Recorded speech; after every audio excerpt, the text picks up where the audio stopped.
Hello, and welcome back to Bard College. Did you miss us?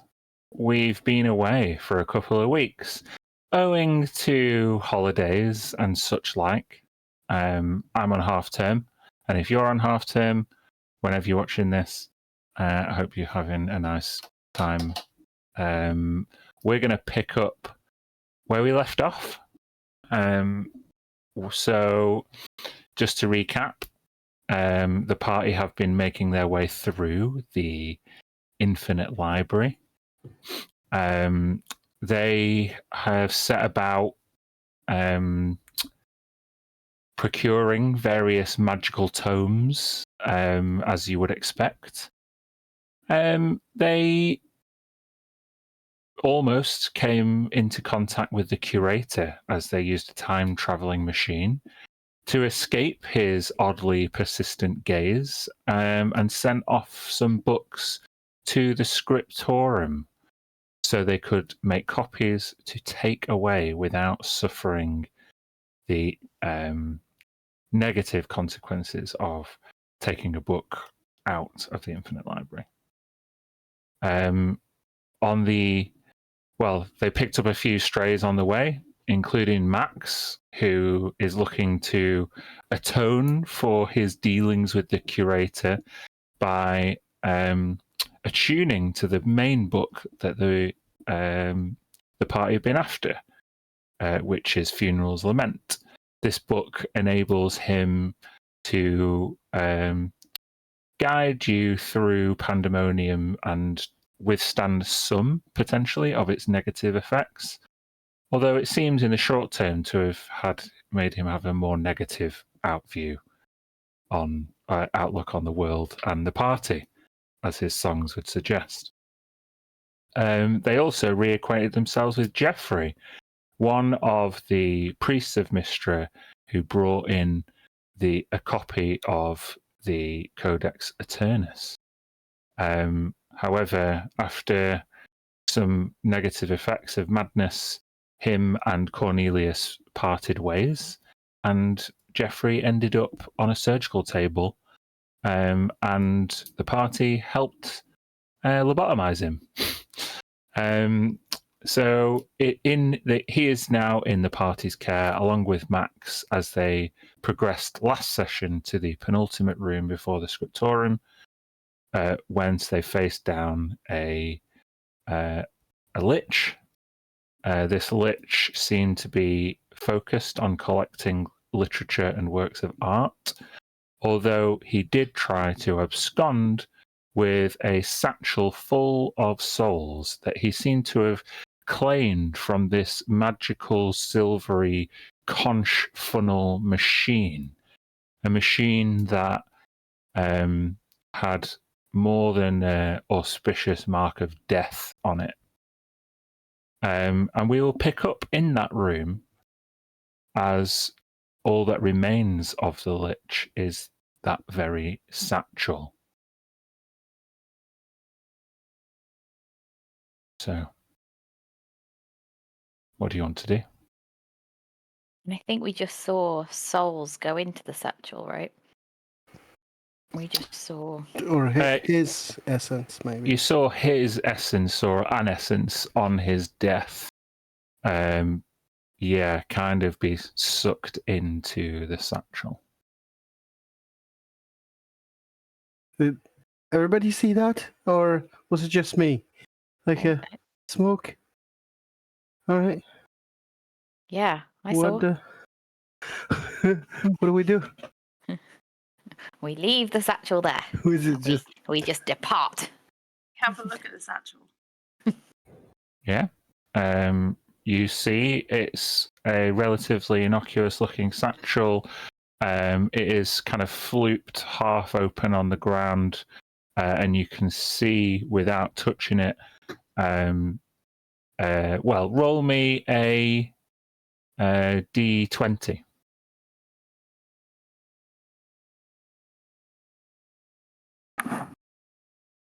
An 11.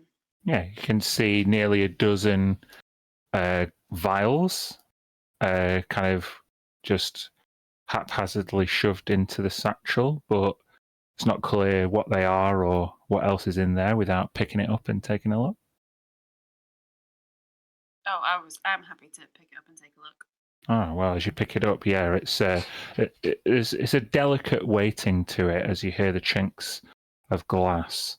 As you open it up, it's clear that these vials have been extracted from this siphon, and being stood relatively close to the siphon, you can hear similar chinking of glass as there's like mechanical movement coming from within inside.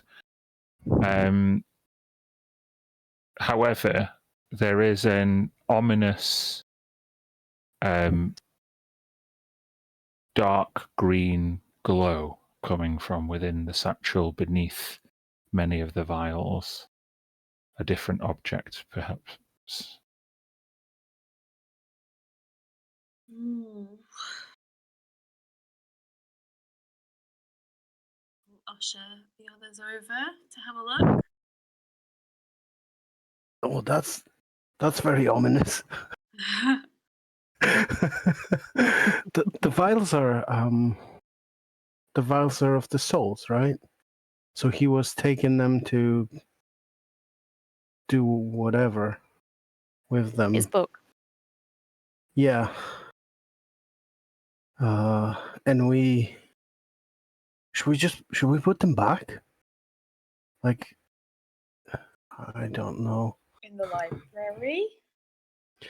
Well, I mean, what's the alternative? Do we if we take them from there, we might be under the same sort of don't steal from their library consequences, which are not good.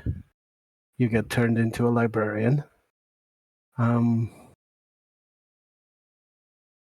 So They were just left around here. Surely the librarians would just tidy them up, right?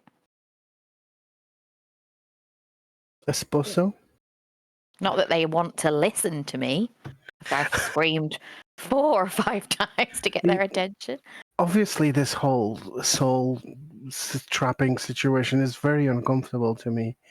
I don't want any of this to happen, but I also know it's a system that's way above my pay grade to...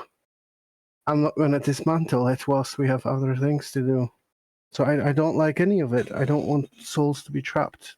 That's kind of my trigger, if you haven't noticed. But I don't know what else to do, but that his soul was there must be something else holding him there, down deep there.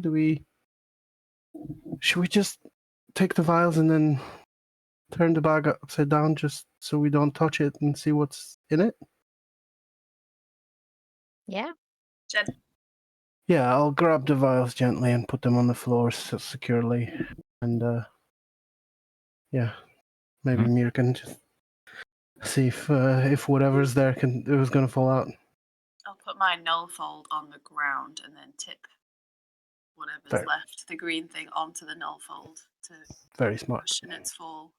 As you gently empty the contents of the satchel onto the null fold, you see a statuette fall out of the satchel with a stone base. It has a silver plaque on the bottom, and there is a metallic sculpture that look like the comedy and drama masks, comedy and tragedy masks, they're drama masks that are kind of fused together in an artistic way. And the metal of those masks is glowing, pulsing green, and the eyes in each of the masks are glowing magically. I cast Identify on it. You can. When you cast Identify, it is obvious to you that this statuette contains the Lich's essence. This is indeed a phylactery. As you turn and inspect the rest of it, the little plaque on the front says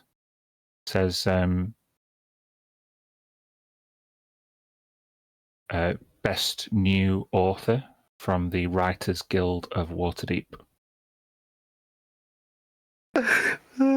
That's his award. Oh no, that's so sad. Like, he wanted to be famous past his death, you know. That's why he's poured everything into this thing that means so much to him. There is a date on the front, which is 1238 DR, so about 350 years ago. Mm-hmm. And does Cool. Nia know about the nature of phylacteries? If you destroy it, then the lich can come back. Is that true? It would be something that you could perhaps consult in the Codex Aternus without any real experience of phylacteries. You have been present in a ritual, but you weren't really abreast of all of the instructions or anything like that. You're certain that it contains a Lich's essence, but what will happen if you destroy it, or even how to destroy it, will take a bit more investigation past an identify spell. Okay. I don't have the Codex Aternus on me because it's currently in the scriptorum being copied for me, right? Or it was about 70 odd days ago, yeah. we think it's done, and we think it's in the next room, right? So yeah, but I don't have it. I know this is not what it's for, but I think I'll wrap the null fold round it to try and protect it, Mm-hmm. and I'll put it back in the backpack and kind of carry that. Take it. Yeah. Mm-hmm. Okay, we're collecting more and more friends for the trip. Oh, Jerry, where are you? it's more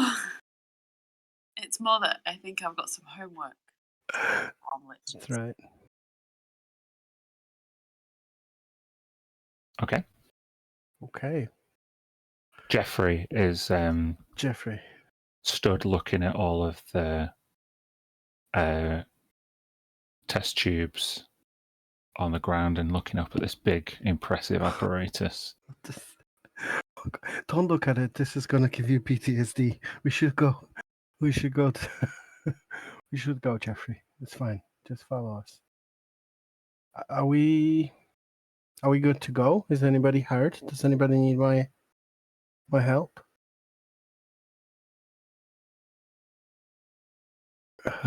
Max says that he's totally fine. No Cool. thanks to you. Well, I mean, I did turn him into a bunny rabbit, but something went wrong with the spell. So, hopefully, we won't need that. If everybody's okay, should we go? Next room should be the scriptorum, and then we can talk about our way back. Yep. Okay. All right. Okay, I'm going to move you onto a map for the scriptorum. Hey ho, hey ho. Yeah, that's a cool map.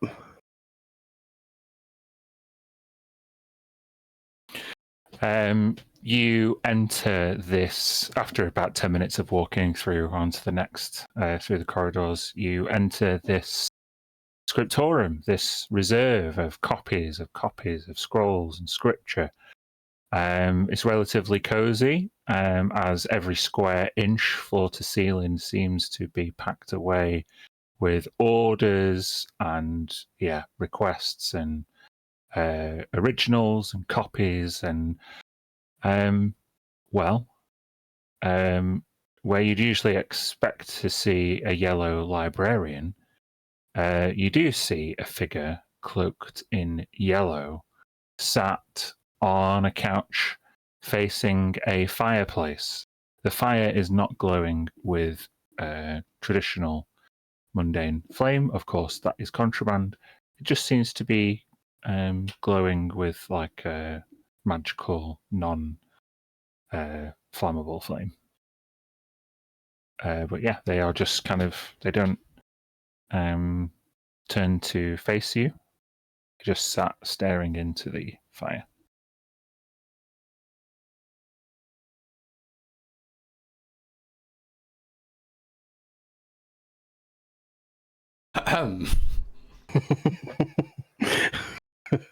Nice one, Red. Good. As he turns to face you, he looks almost through you all.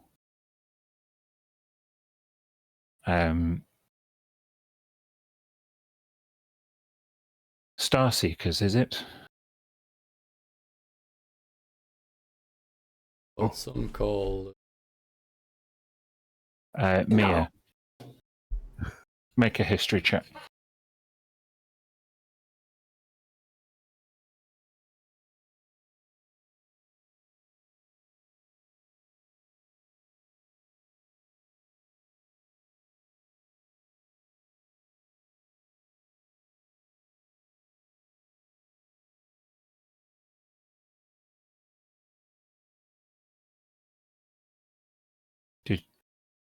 Nothing's happening on my end.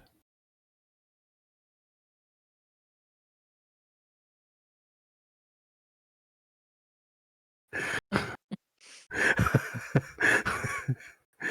Are on you- mute, Kirsty. Kirsty? Are you doing something? Was it me to make a history check? Yes. Oh, I didn't hear you say Mia. I thought you just said to make a history check. I didn't hear you say Jesus Mia. fuck. Never mind.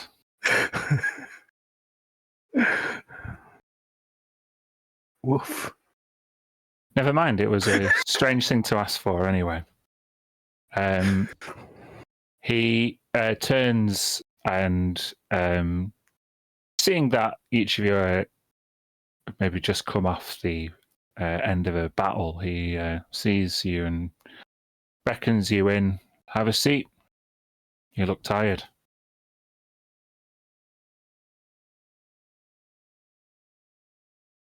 That's really nice. Yeah, let's sit down. Giselle goes and sits right next to him. I'll guide Jeffrey to I'll a nice spot. Yeah, I don't have a Jeffrey token, unfortunately. I'll get one in the break. glance around with. I'll walk. Oh, there's fuckloads of magic in here. Scrolls and tomes everywhere, popping off, all different kinds. Worrisome. Okay. I'll put Giselle next to this person. Oh, no. Sorry, I was Alright. doing it at the same time. Combined. Jeffrey's on the couch here. Okay. We're just chilling. The sofa. Just yeah, I mean it's been rough. The rough. Few days. Like this is a nice place. And also, I just realized I think I'm the only I think I might be the only hurt person because I got the end of that disintegrate thing from the lich. Yeah, maybe. Max goes and sits on one of the enclaves and starts kind of restringing his lute. Says, "Oh, the scales on this are really down tuned. The nightmare on the frets and the string." And he starts to take his strings apart and just take a load off. Giselle's gonna say to Tilly, "Did you cut his strings? Stop him singing bad things? Was it you?" I wish I thought of that. He was kind of rude. Oh, rude. But no, it wasn't me. I think we're gonna need his instrument in the well, you know where we're going. So I see. I wasn't gonna mess with it, but tempted. I mean, I might turn him into a dog if he keeps going like that for a timeout. But we'll Support it. Yeah. Giselle's going to turn to the purple guy and go, "What you reading?" Is in a yellow sash. Is he purple in a yellow sash? No, Why am I I thinking? don't know where Nothing to do with purple came purple. from. Yeah, Is no he idea. purple in anyway? I wrote down purple. Not sure why. No, yep. He's not reading anything. He just looks kind of contemplative. He scooches up next to you. Says, you're sorry. I don't think I've ever met a changeling before. Yep, that's me. You have a very unique look. Thanks. Must be nice to be able to be whoever you want to be. Can help every now and again. I mean, I think it's important to be who you are most of the time. Like live an authentic life, you know? But it can help. Not everybody is so lucky. Least of all the people or persons or the people who work here. Yeah. Do you work here? No. I've just been visiting for a while. You know someone that works here? I've met a few of the different orders of librarians in my time here, but they seem devoid of any real personality, you know? Not much conversationalist. Oh, I hear that the librarians were once people or creatures or us. Yes. Quite A sad. strange fate that it would be to wind up patrolling the stacks here in this infinite expanse. Almost like, I don't know, being a transient guide between the planes. There's no existence at all, really. Well, it's supposed to be a punishment from what we know. Yes. For transgressions, for stealing. I don't think it's fair, eternity for a moment of weakness. Well, not even in the slightest, but this place is what it is. At that point, this guy gets up and that comment seems to really resonate with him. Indeed. Eternities. Purgatory for a moment of weakness. I mean, it's downright cruel. Seem to have experience in that. We've all made mistakes. Oh, we have. Made peace with my mistakes a long time ago. Please allow me to watch over you, tend to your needs while you rest. I knew that you were coming, and your orders have been prepared. They're nearly ready to be dispatched, just a final few pieces of paperwork that need doing. I believe everything was paid for in advance. Wait, what? You work here? I've been overseeing this particular scriptorium on behalf of the Yellow Librarians, and he kind of points to his yellow sash. Oh, But you're not so one you of like- them. Yeah. No, I'm grateful that I'm not. You get to leave? Actually, once you collect your particular order, I'll be relieved of my duties. Oh. Allowed to go home. Well, should be imminently. Yes. Where's home? If you don't mind me asking. Oh. Back on the material plane.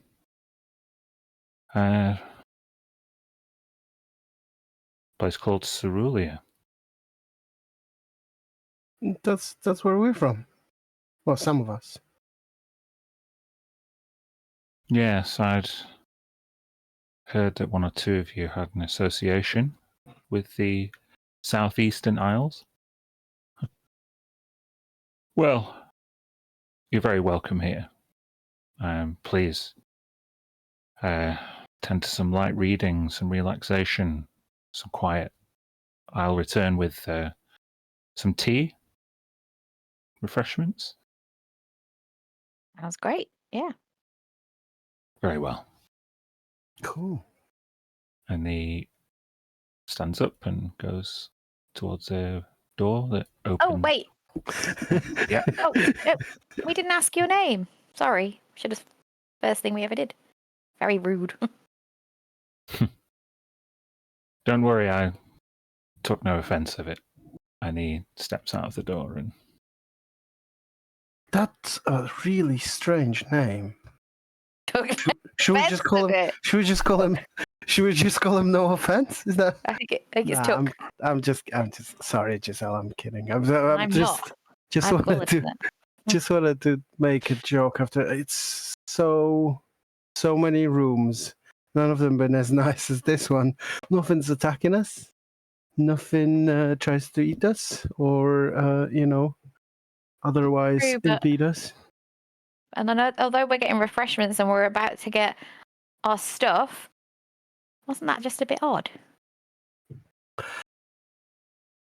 Yeah, I mean, like relative to everything else, or like you mean like anything specifically? He seems really sad. He's got a yellow cloak on him. He doesn't want to be here. He's reflecting on life, and he's coming back to Cerulea, or going to Cerulea. If we're not going back there. Go back one. We've collected art. By us, what? What? Why do you think it's been so long? I guess The way. the ways he carried himself, maybe. Wait, he's not related to Bullfrog, is he? The guy, the curator that was watching. You mentioned. I hope He didn't not. put a. But he knew who we were, and he was expecting us, and he knew about the orders. So clearly, the And thing he's is, made we didn't. mistakes. He's had to pay for. The thing is, we didn't tell anyone here that we're the Star Seekers. Like, we didn't make that known to anybody, as far as I remember. So, Mr. Curator saw you time travel, right? He knows stuff like that. oh well, yeah. Yeah. Maybe. And if as I've been meandering around the room and I'm looking at everything, I'm trying to figure out if, from what I understand, every room in the basically material plane, from the furnishings, any titles of books, research and knowledge, libraries, etc. Get any clue as to where this might be connected to? Is it Cerulea? Do I recognize things? Not every room is connected to a place or time per se. There are exits and entrances that are connected to particular places, but all of the architecture seems either to share this kind of like nondescript, ceiling, high shelves, grey stone floor, plastered ceiling. Or, seems to contain artifacts or clues that have been recovered from particular places. Now, this scriptorium, you can see, has a fairly generic library type setup, and the tomes, even from a cursory glance, you can see are multifaceted, different styles, different types. So I'm not going to make you make a check to see if you can see if this room has a particular origin, because it'd be virtually impossible to know. Well, even that but tells you something. Yeah, it does. Did you guys want to have a look for any books while you were here, or are you going to take a rest? I would offer to help here look for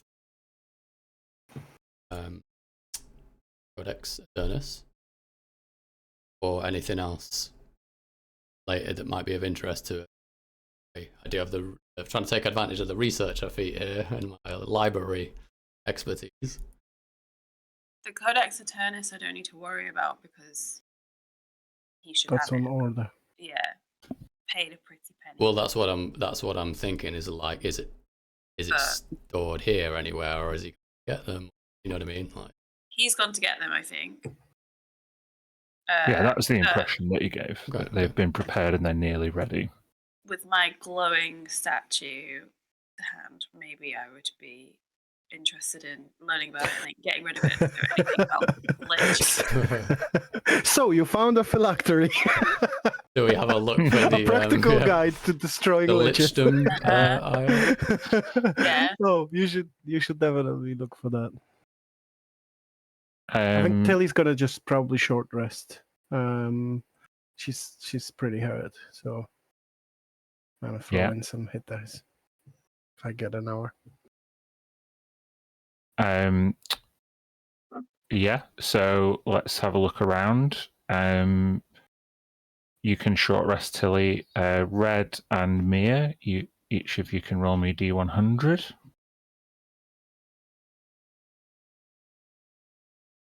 Just tell me the result. Whoever rolled first. I got 74. 74.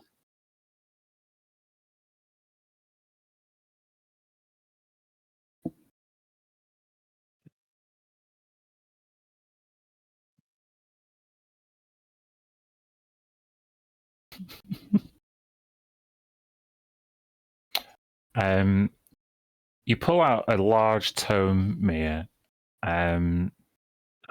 There seemed to be like a vague organization to like life and death and rebirth. But the book that you pull out is what languages do you speak? Well, I have my scribe's lenses on, so so you can see that before your eyes, this Orcish text turns to common. And it's the Orcish book of baby catching. What? It seems quite sinister in its title, but that's purely down to the relatively blunt way that orcs express themselves. And after a few kind of flicking through, you see like really kind of, what's the word? Basic. No. You see basic diagrams of like Orcish anatomy. It's literally an Orcish book on midwifery. That's insane. Oh. This library is organized terribly. If I was looking for a book on liches. And Red, what was yours? 5. 5.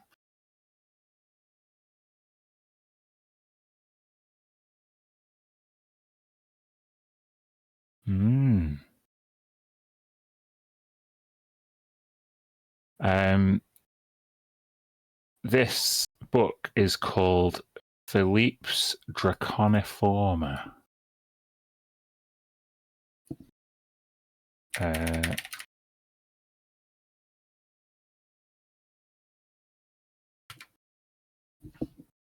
And although it doesn't have anything to do with liches,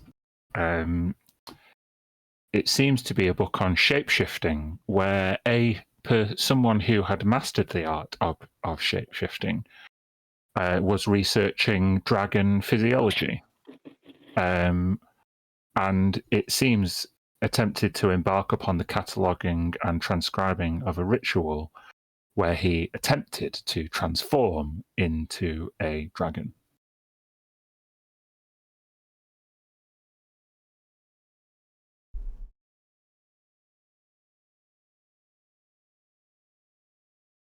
Can I flip to the back and find out how that all panned out?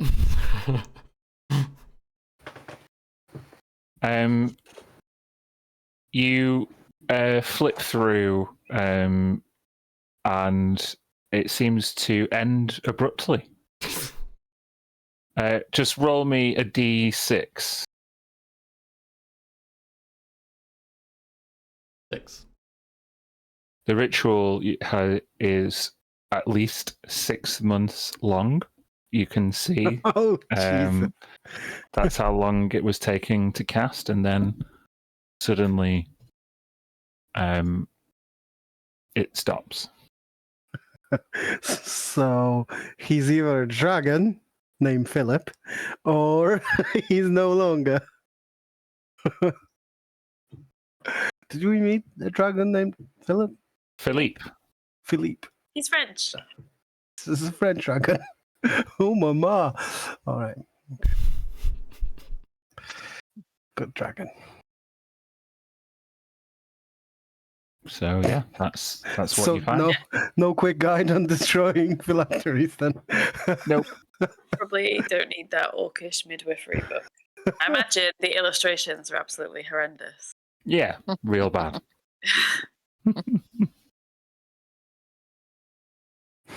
Well, maybe if we eventually get back to the Braxmore College, probably be the people to speak to about phylacteries anyway. That's true. That's true.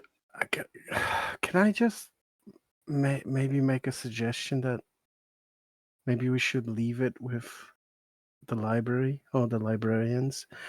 I mean, it did try to steal, and they seem to have a system for dealing with that, and it's just yet another thing that will carry with. Obviously, completely your choice, Mir.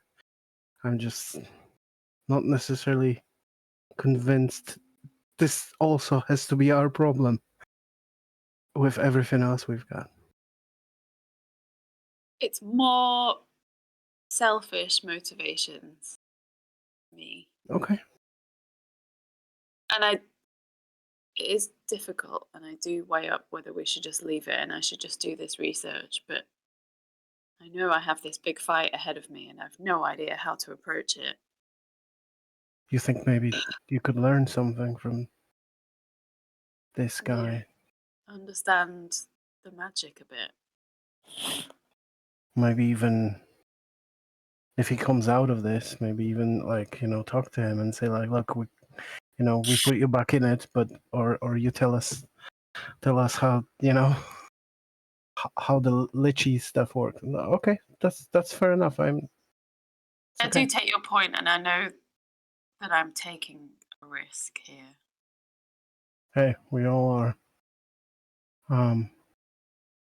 I just wanted to know we've got a good reason. I think it sounds like you have a good reason. It's not that I want to do good and be a hero this time, although that is our reason. It's more to do some homework. Gotcha.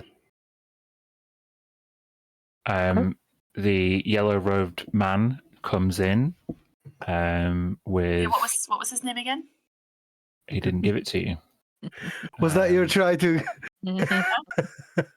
It comes over to you, Giselle, relaxing by the fire. Was there anything you wanted to do over that time rather than chill? Well, I've got a book that I just picked up on this time, which was the Umbral Tone, all about shadow magic. So I wanted to see if I could arrange for it to be done, like transcribed quickly and now. So Giselle's probably going to shout, "Yellow librarians, anyone?"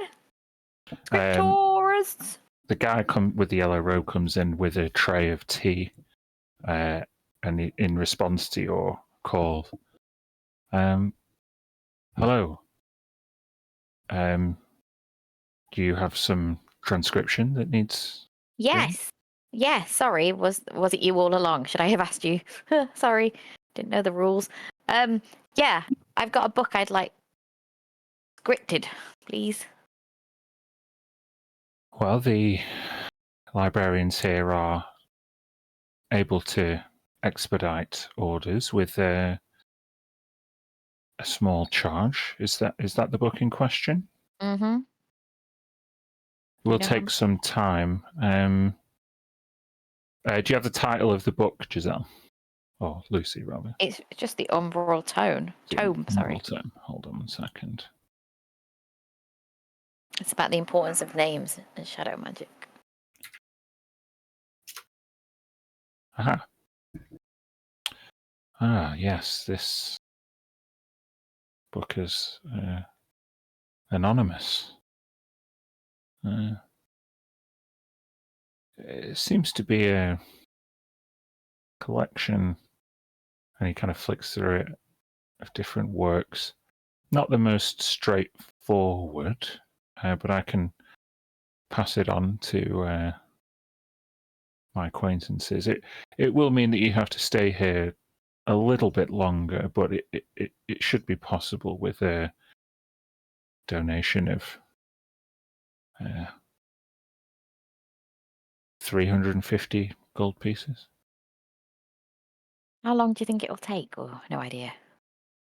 It's really outside of my purview. I just know that it is possible, and I've seen works transcribed like this before at relative speed.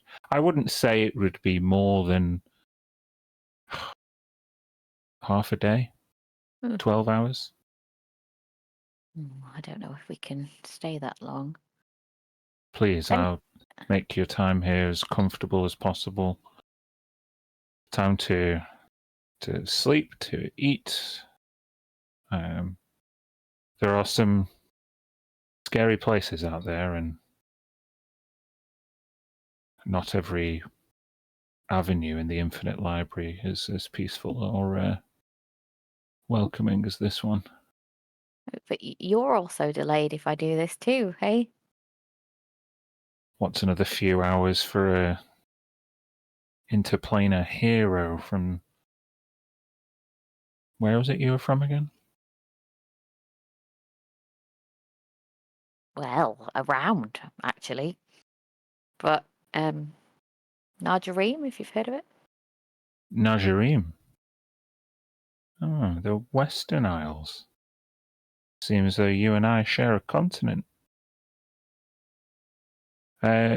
Please, I'll tell you what. I'll take a down payment and I'll start the process. And if it's not done in time for you to leave, then I can make sure this book finds its way to the Grand Library of Al-Haraq. Oh.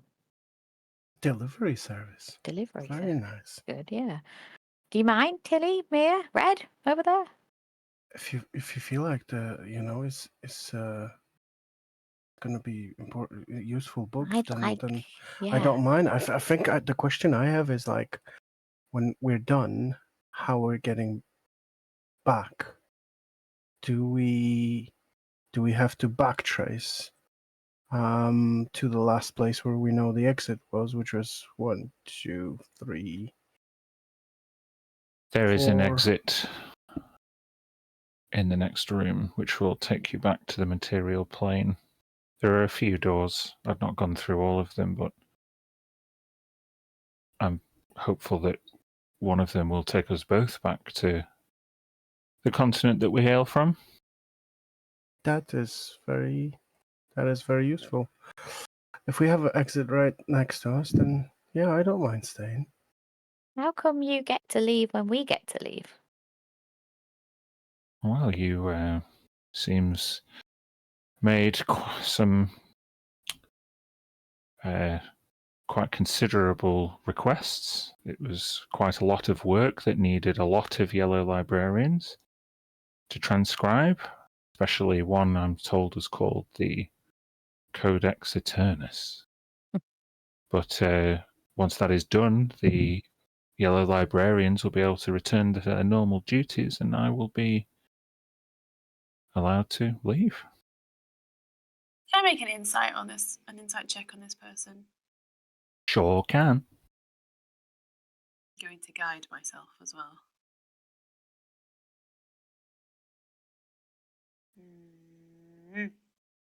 22. With a 22, what are you looking for?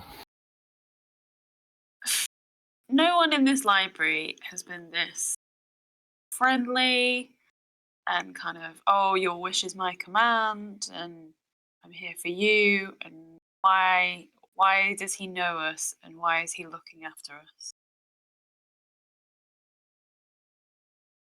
He just seems, with a 22, he seems quite sad.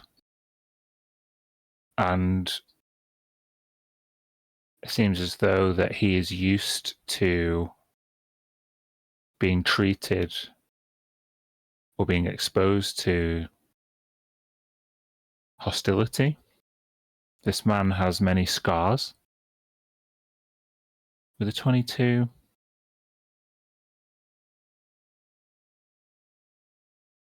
there's something you can relate to about him. He is disarming. Recognize him. Pardon? I don't recognize him. There's like a weird, have I seen that face somewhere before? But it's not nobody that immediately jumps out to you. How old is he? Sorry, just from an observation. Hard to say. With a bald man with scars, or he could be anywhere between late 30s and late 50s. But he's a human male.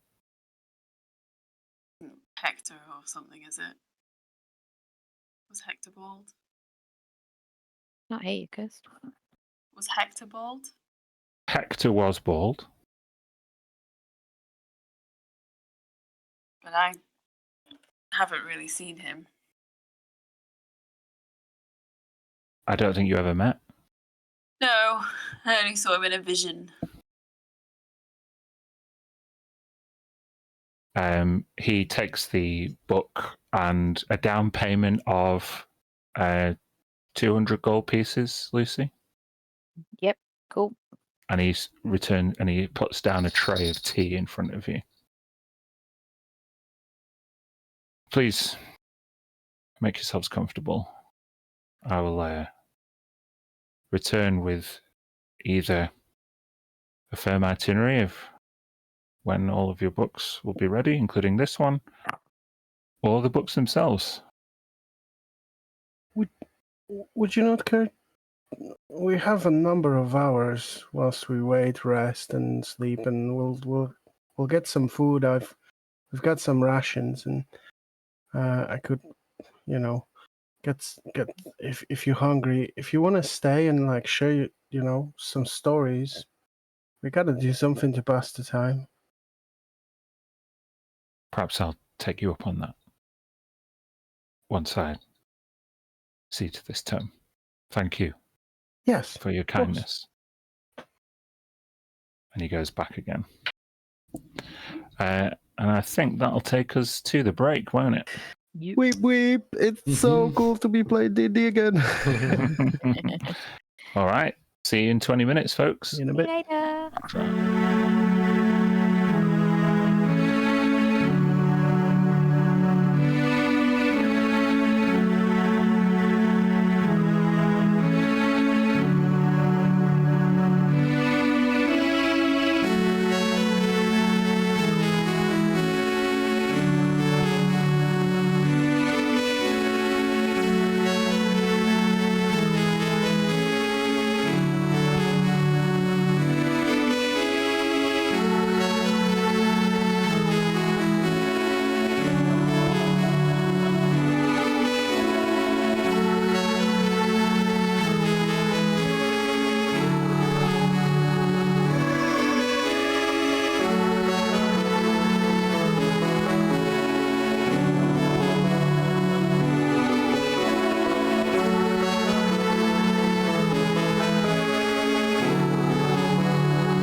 welcome back. Party is enjoying some much needed respite in the scriptorium. Giselle has just handed over the shadow magic book for copying. Said, yeah, it could take a while. And you invited this yellow sashed custodian back at some point. He doesn't return straight away. So is there anything anyone would like to do in the meantime? I'm just going to try and rest at this point. Mm-hmm. You can take a short rest if you've not already taken one. But a few hours would go by. Yeah. Do we still have that mirror? The one that you can kind of see anyone or anything through, like Mirror a of the past. Yeah. Thinking about.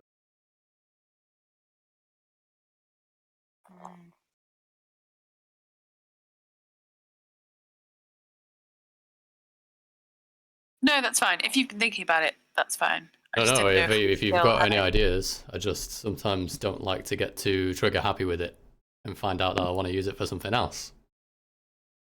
Yeah. But if you've got a good idea to use with it, do it. You want to try it on him?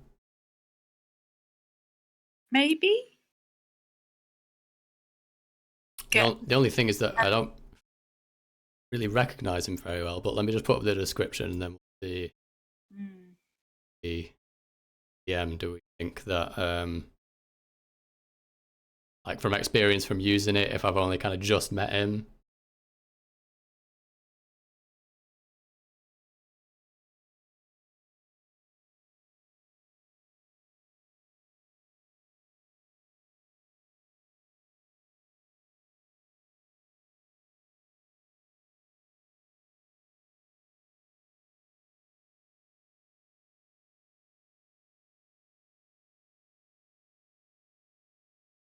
It doesn't say that you have to know them, that it's like it's well known to you. If as I can think about him specifically, I've watched him chat for a while. Yeah, I think you would. I think if you're going to use it, it doesn't say this, but I think the very minimum you would need is a name.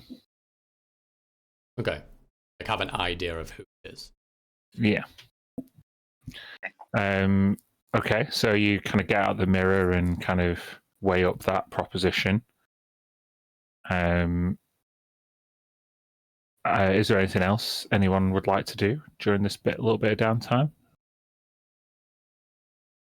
I mean, I know this is just obviously environmental decoration, but there's a desk here and it's got like quill and a paper.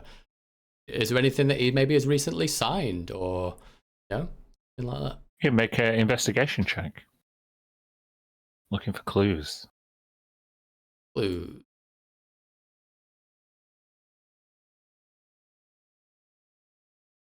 With a 16, there is an inventory of like orders that are due to be collected. It seems as though no orders have been collected from the scriptorium here for roll me a d20.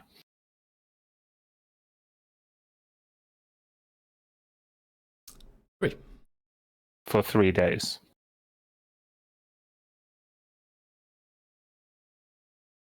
There are books that were due to be collected over the next few days, a couple of books every day. None of them have been signed off as collected. Okay, so there's a number of books that were due to be picked up that haven't been. Mm-hmm. Or at least that's what it appears. That's what it looks like from this like manifest.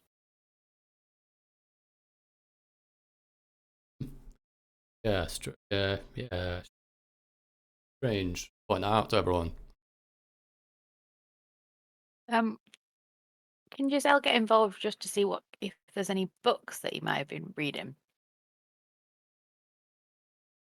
You can make an investigation check yourself if you want. I mean, there's loads of books here. It might not look like whether it's obvious whether he's been reading any is probably down to quite a high DC. Although a 20 is a pretty good roll. There is a book on one of the seats that was close to where he was sitting on soul coins. Interesting. Wait, this goes back to my theory. He is connected to the curator.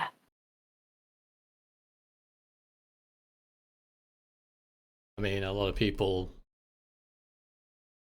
deal with soul coins or read about them and not necessarily be connected with the curator, right? Right, guys? Slim chance, right, guys? Uh-huh. What if I just say the name in front of him and we all see how he reacts?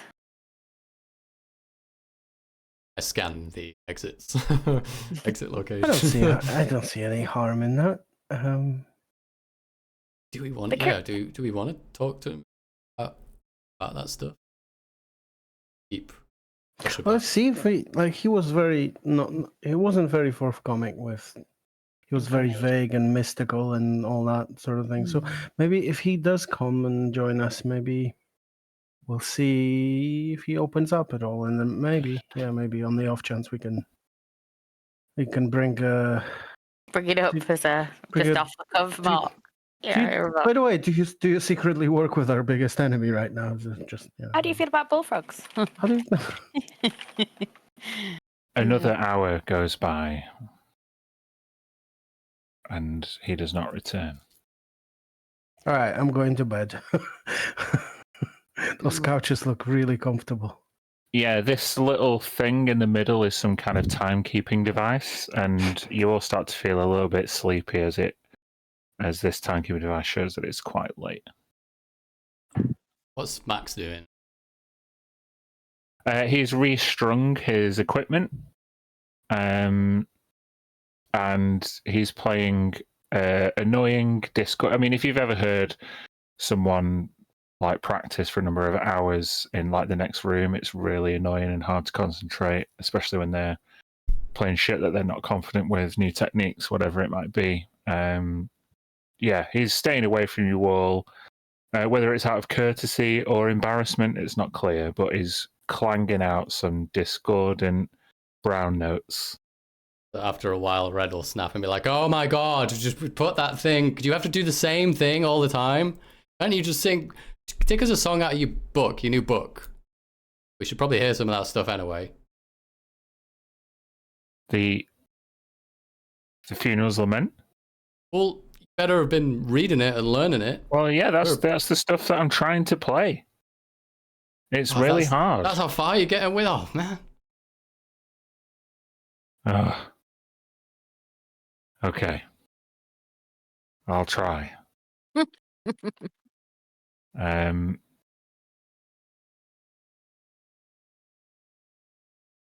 He strings a few chords, and he seems to pluck like a magical note, and you see this like wave of arcane energy just emanate from his lute. And if you're within 30 feet of him, you feel a strange absence of like magic, like a disconnection, almost like he's cast dispel magic from his weave, but it's more kind of there's these kind of like vibrations seem to disrupt the magical energies around him, and it's oddly peaceful and beautiful, although kind of haunting at the same time. And when he starts to sing, he begins to sing a song about some unnamed heroes on an ignoble journey, completely oblivious to their impending doom, and how they all died and no one remembered them. He doesn't say any of you by name, but you start to feel that some of the descriptions and some of the tales that he's talking about might hit a little too close to home. Glare at him. You didn't like that one? It's lovely. Well, I think that's enough practice for one day. My fingers are bleeding. Oh no, Paul. Oh no, don't stop. Okay, let's get some rest. What's Jeffrey been doing? Jeffrey was listening intently to the song. And even though it was quite a sad, melancholic song, he seems to have like a big smile over his face, seems to have misinterpreted the meaning. But he begins to look quite tired. There's nowhere comfortable for him to lie, it seems. He's quite a big guy.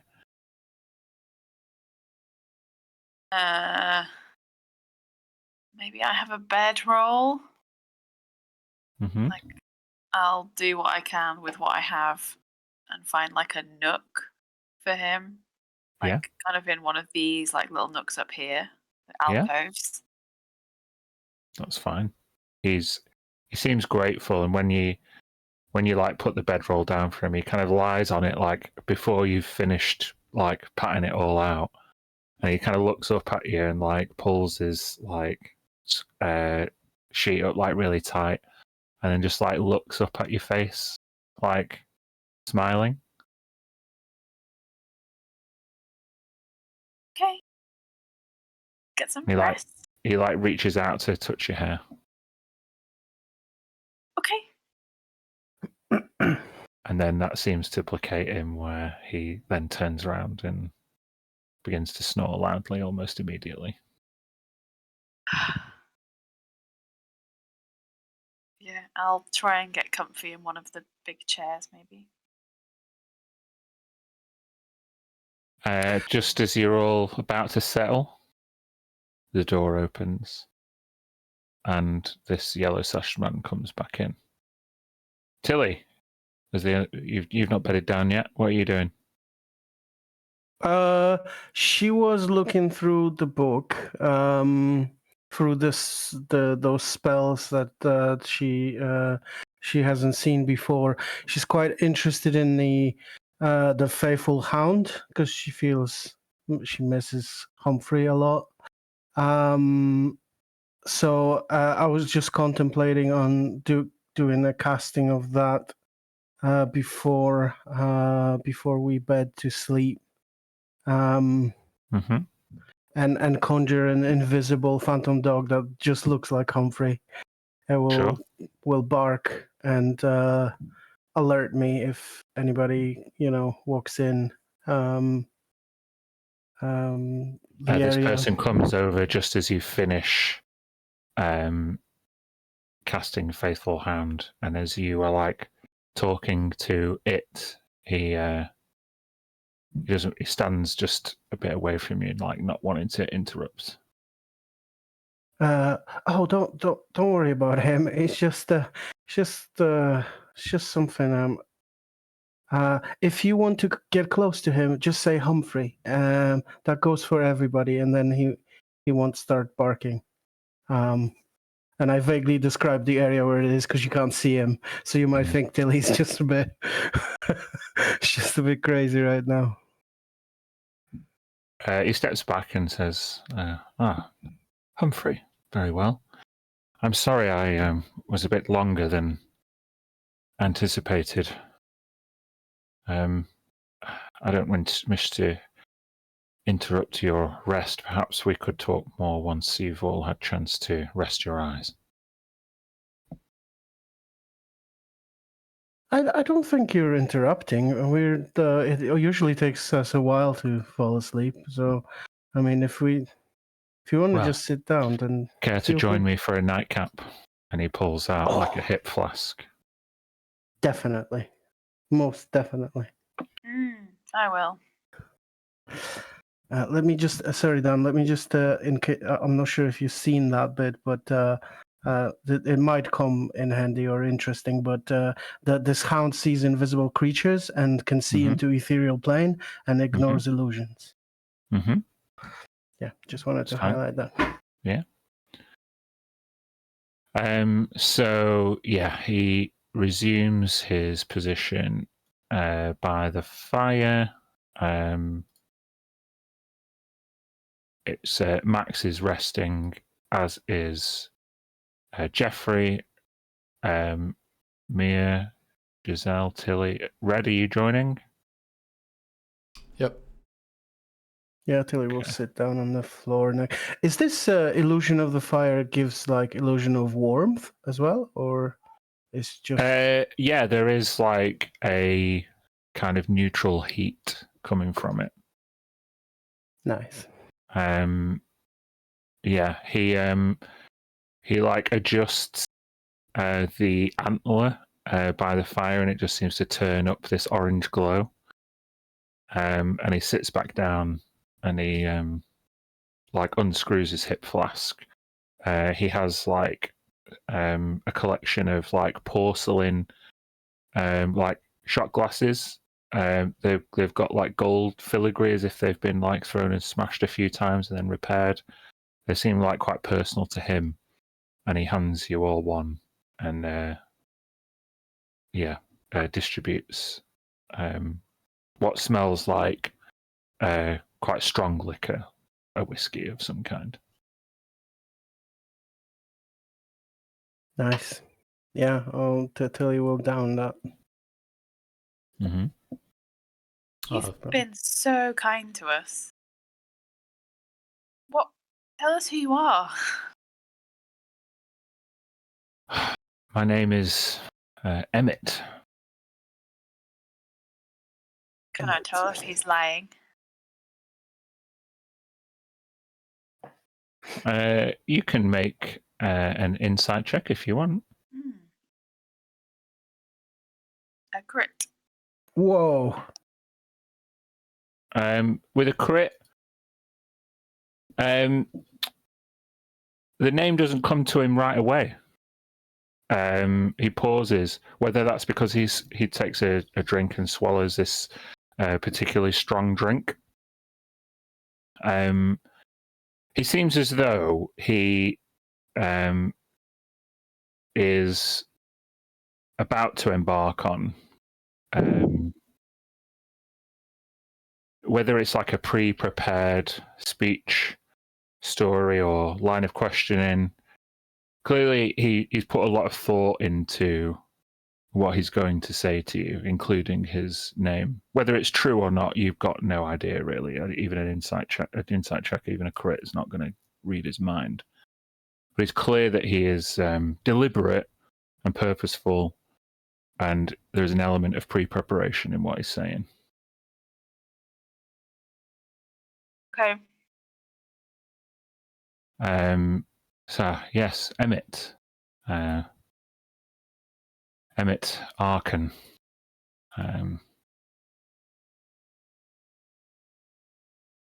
Well, I don't believe I've formally introduced myself before. I know you collectively as the Star Seekers, but what are your given names?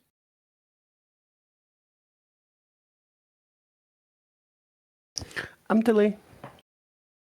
Matilda, but you can call me Tilly. You seem friendly enough.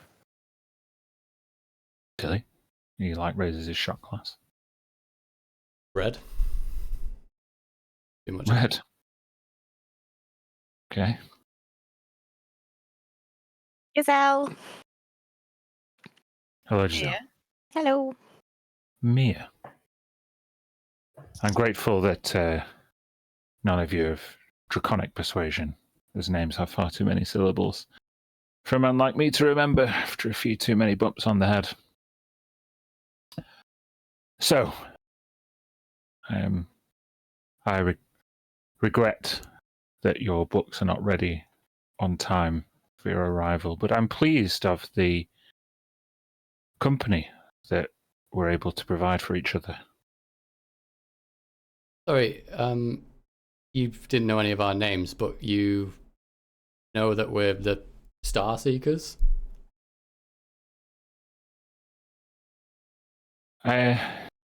Yes, your infamy and renown stretches beyond the plains, it seems. Even to the lower plains. The siege of Silvercrest and the how can I say, the dethroning of, well, an abyssal monster whose name I will not utter here. Those stories stretch beyond the plains. When I was told by the Yellow Order that reside here that people fitting the Starseeker's description had all, or nearly all, put in orders and requests from here in the Infinite Library, I was pleased to help, pleased to meet you all. Most of the people who I've spent the last few years in the company of are not renowned for their good deeds.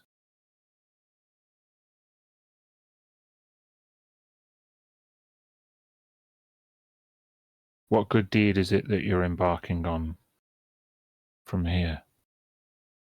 What quest should I be a footnote in on the opening page? Well, necessarily anything all too excited, since the whole Silvercrest debacle and all those things you mentioned. Been quite a number of roster changes, right? Sounds like the Starseeker's name just kind of carries its own weight. Don't even attach our names to it, apparently. Mm. Right, Red. Yes.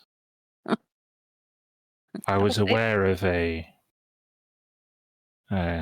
Tabaxi clansman and a noble-born half-elf running from his lineage. Neither of them are still acquainted with you? Gone your own separate ways? Barely said 2 words to the Tabaxi.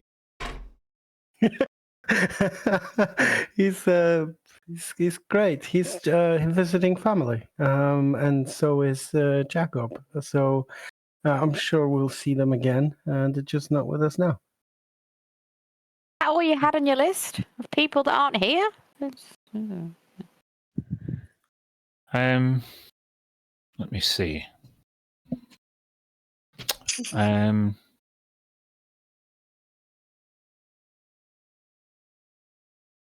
Something about a gnome who fell from grace. Also, a erstwhile princess from an elven kingdom. I'm disappointed that not to meet the full repertoire, to be honest. Although I do, as I've made clear, count myself very lucky to be here with you this evening. What will you do next when you go back to the material plane, Emmett? Oh, I will resume my duties. I had a position of village chief. Chief Emmett has been gone for some time. What village? Do we know it?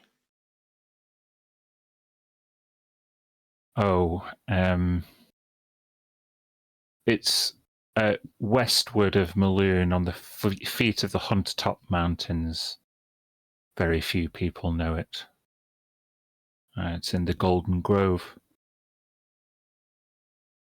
How I miss the sound of those leaves The wind passes through them from the Crystal Bay. Very close to Windacre. You've heard of that? Oh, yeah. We've been there on our ship trip. That was the first. There is a small port there. That was the first port we made. If you go through the farmland from Windacre and take the trail through the grove and to the foot of the mountains, you'll find my home there. I can't remember seeing that on any of the maps.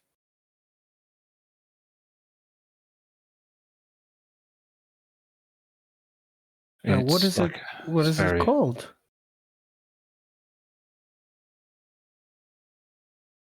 Worry yourself not. It's such a small village. I'd be surprised if it made it onto any cartographer's agenda. Anyhow. Do you have somebody there? Family? Wife? Kids? No, I never married. My role as the village chief was to secure our borders and facilitate trade dealings, basically trading sacks of potatoes with the farmers of Windacre. But Chief Emmett Arkin has still got a few years before his twilight. Perhaps I'll settle down once I return, if I'm able to.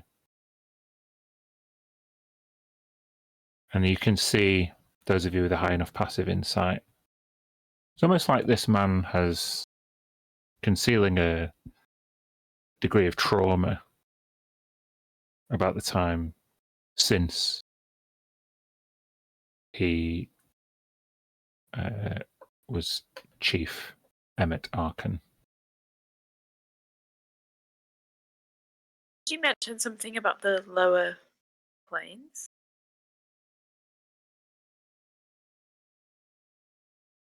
Why, yes, I did.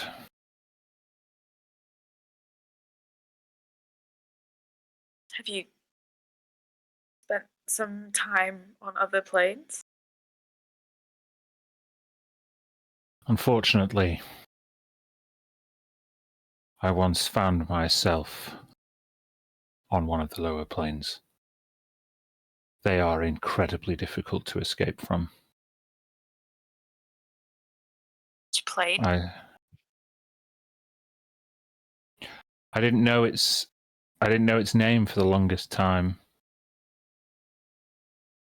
I'd prefer not to speak of it. And he kind of rubs his head. Have you ever visited any of the lower planes?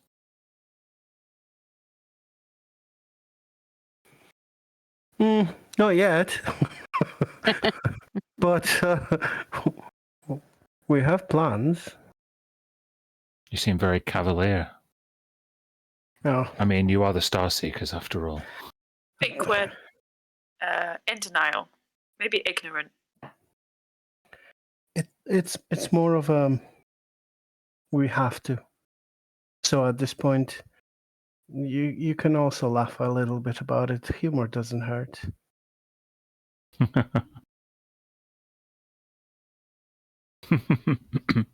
We're going to Pandemonium.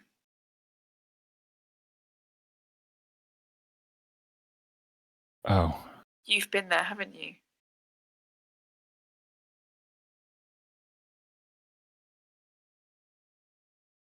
Yes. It's okay.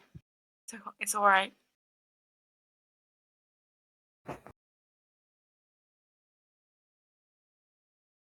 All I can say about my time there is that I don't ever wish to return. Found myself there through a freak accident.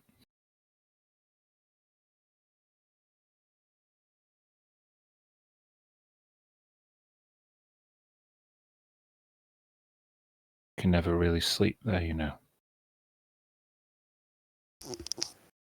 The howling winds the laughter. It's infectious, like a disease, like a malignant tumour in the back of your mind that won't stop pulsing.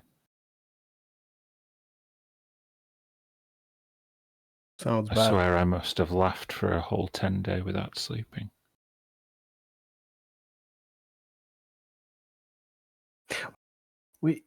We think we have a vaccine, actually. Until he looks at Max. He's asleep. Yeah, looks at his sleeping. But he's like, yeah, maybe something that will help us. And how long have you been there? How did you get out? What did you see? Did you see frogs?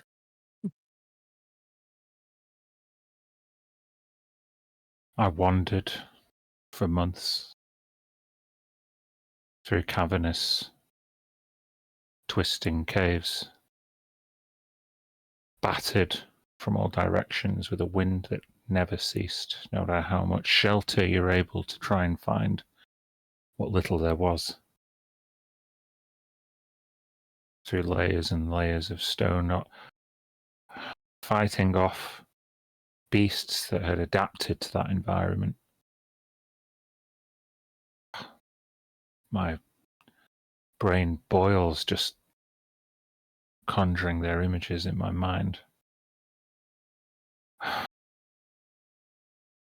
I have to say, I have to implore you not to go. For as your name lives in infamy beyond the plains, as the Star Seekers, but in Pandemonium you will be forgotten. People who you once knew, people who you once cared for you, will be eroded to mere caricatures, and then shadows, and then nothing in the deepest recesses of your mind. And you'll end up giving everything away for another chance. You did? Did you make a deal to leave?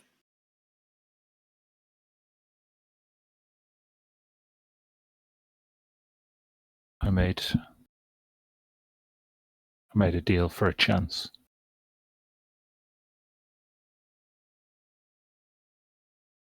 That chance has brought me here. So close. How I wish Smoking Mirror was here. Do you remember who you were when you knew him? Do you remember your name?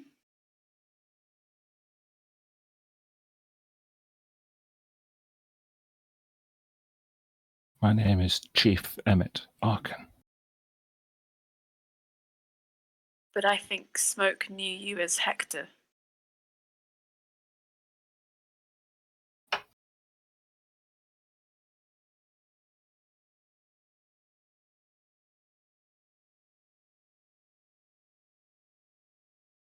He takes out a journal. And he goes back to near the beginning.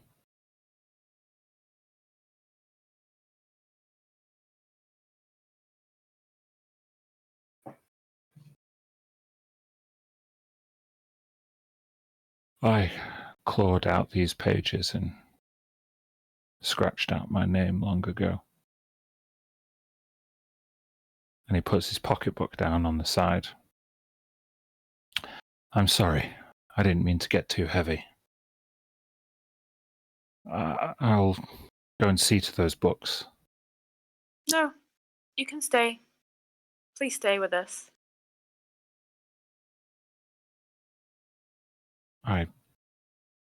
I wish not to delay you further. I must fulfill my duties. This is my chance. This is my chance.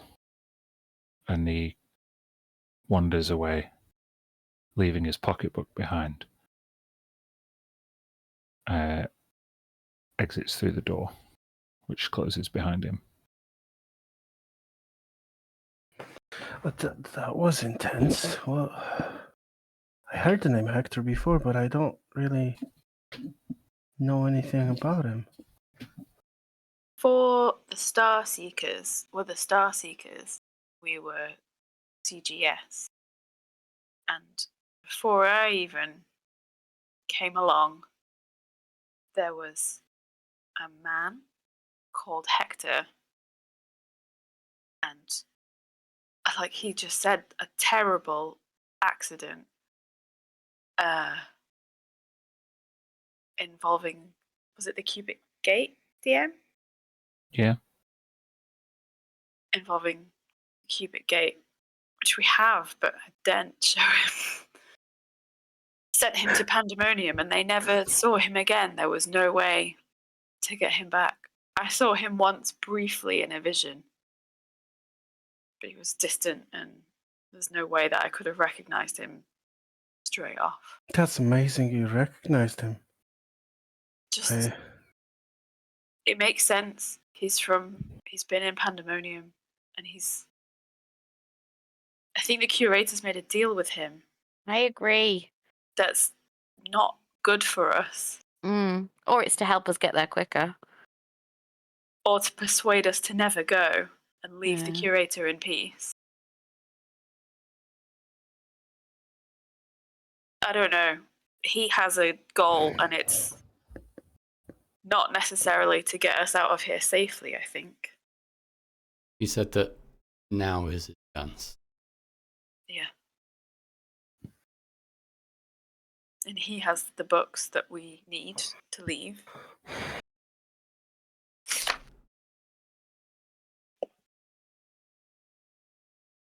Apart from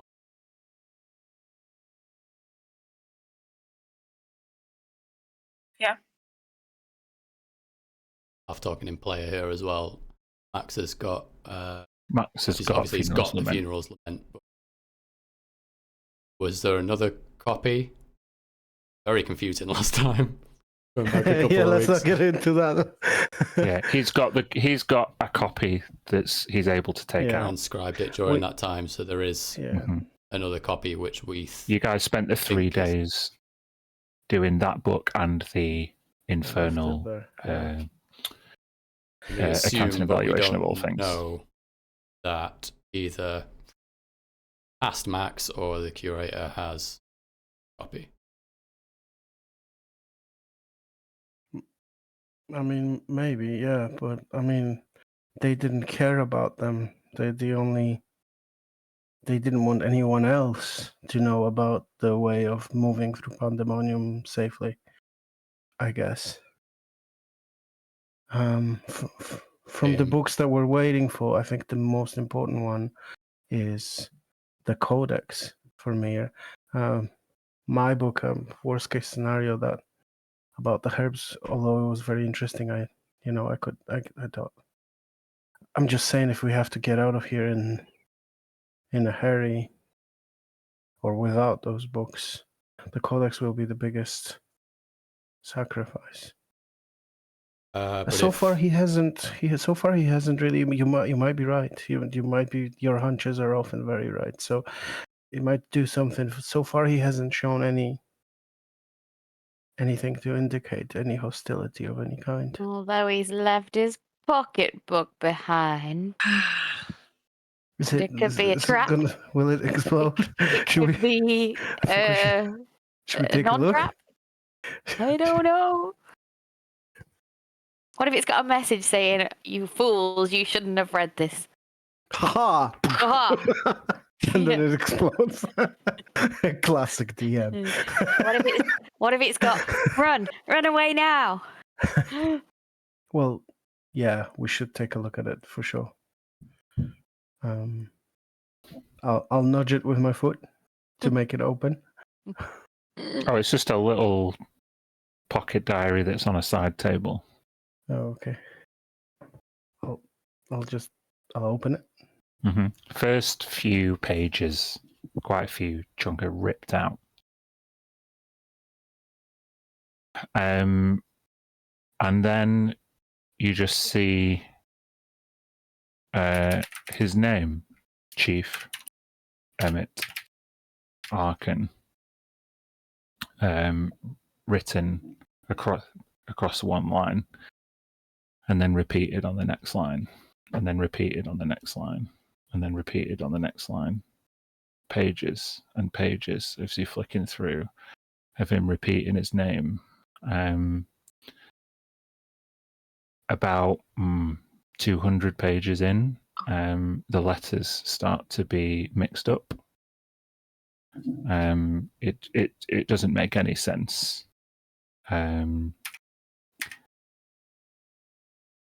Like different like combinations of those letters, just in constantly being switched around. Just trying to. I'm pointing it to others and saying like, I don't know what was wrong with his brain. I'm trying to find. Maybe he was trying to write his name, but there isn't enough letters for that. Maybe something else here. This looks almost like it could be just the ramblings of a madman, or there could be some sort of code. I'm going to start casting magic while pocketbook. Okay, how long does it take to cast? 1 minute. 5th level, so it lasts hours. Sorry, my cat's just jumped on me. He's absolutely soaking. Where have you been? Aww. Just want me to dry you, don't you? Chief Emmett Arkin, and then like loads of nonsensical rearrangements. I don't know whether to challenge you with this, to decode Chief Emmett Arkin or not. Oh God. Oh God. Oh God. Chief What is there Emmett to do here? Arkin. Decoding Chief Emmett Arkin will reveal this person's identity.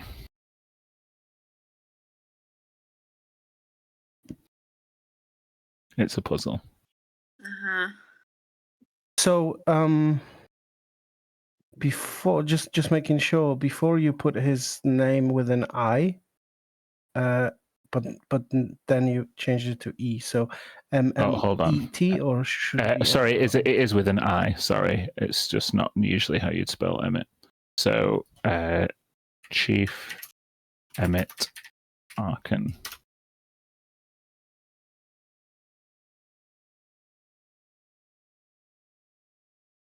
I think it could be an anagram.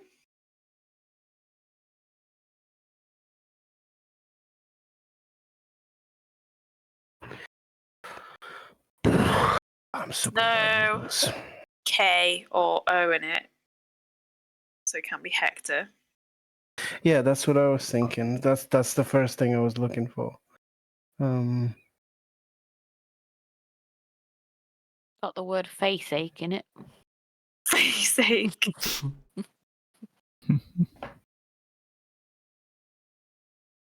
I'll give you a clue with a successful DC 15 intelligence check.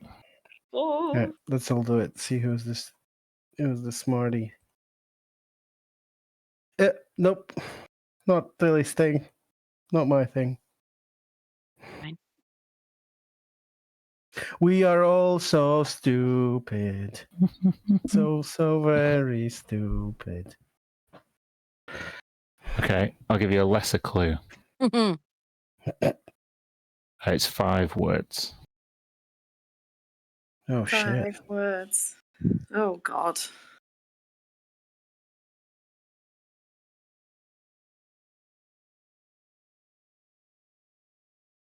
Oi. What other words could you get out of it? No curator.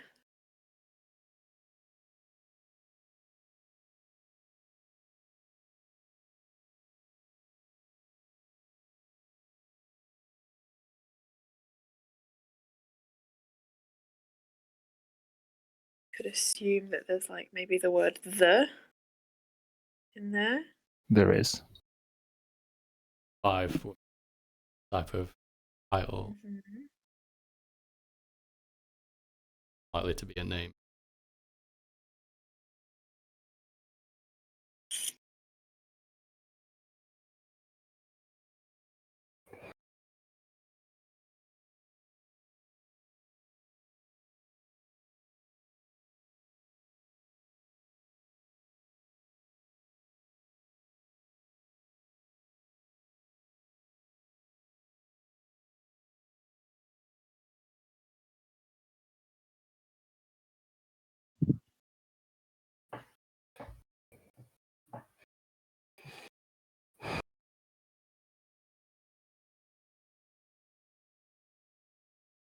There's machine. Leave much left for No, 2 more First- words. That's true. There's thief.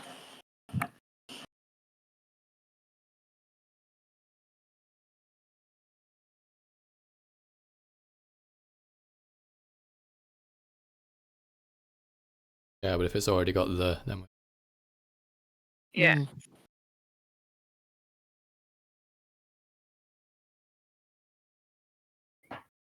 I just want to point out at this time, if I do successfully cast the magic circle, I'll wake up and drag Max into it. Okay. Just put the spell description of Magic Circle in up for me.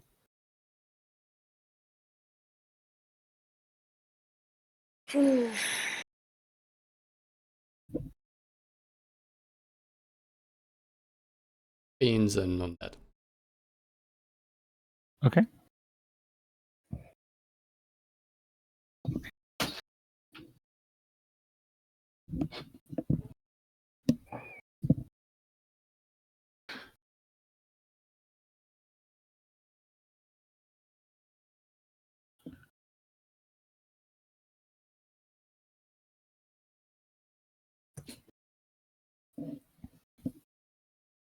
Oh, I so want to get this.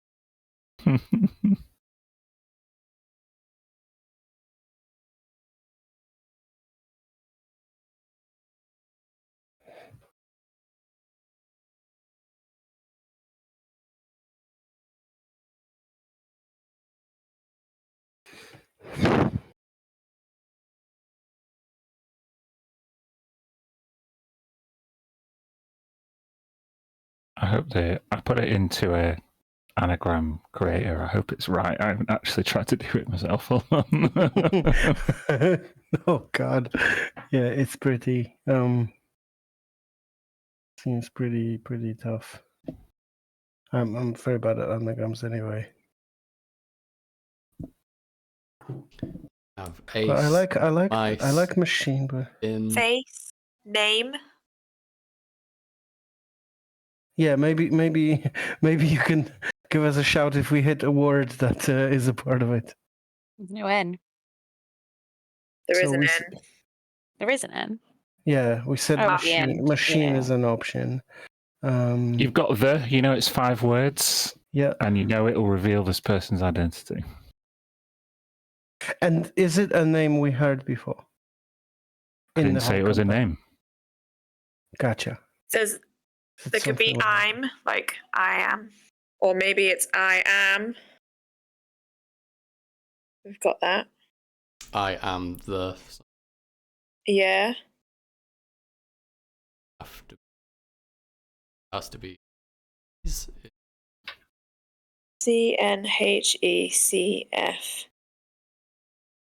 CNHECFEAM. Oh.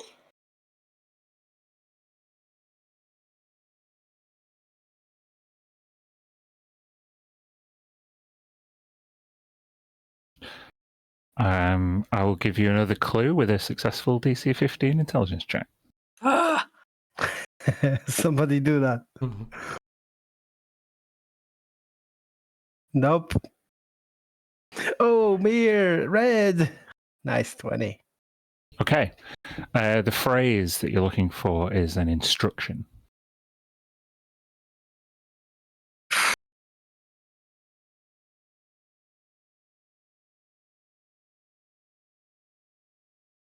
Okay. So could it be the word me in it?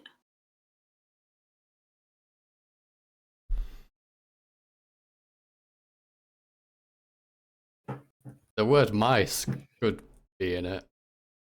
That always makes me think of those. those rodents. Those rodents from the other room. Kill the mice. No.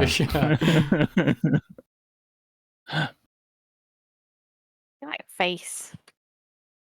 Lucy, that is one of the other words. Face. Nice. Mm-hmm.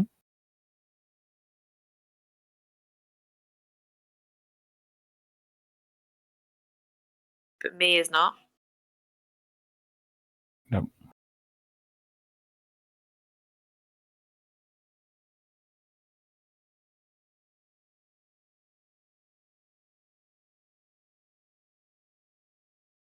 Face the something. Something.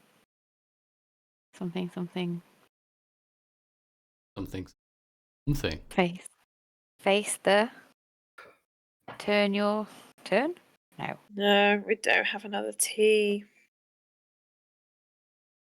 I just checked the anagram and it does work. So.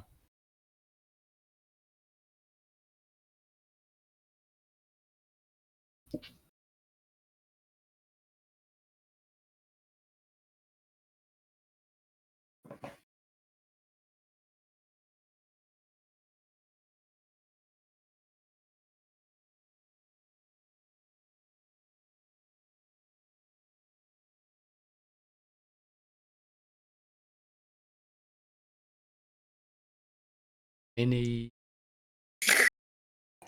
Is time another word? No, we don't have that T. There's a name. Oh, There's the T's been came. taken by the. All right. Is name one of them? Name? Yeah. No.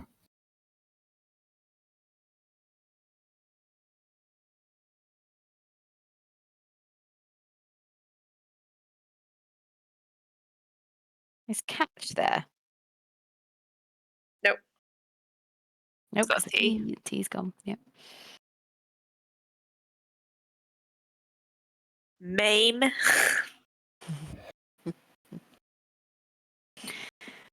Mine?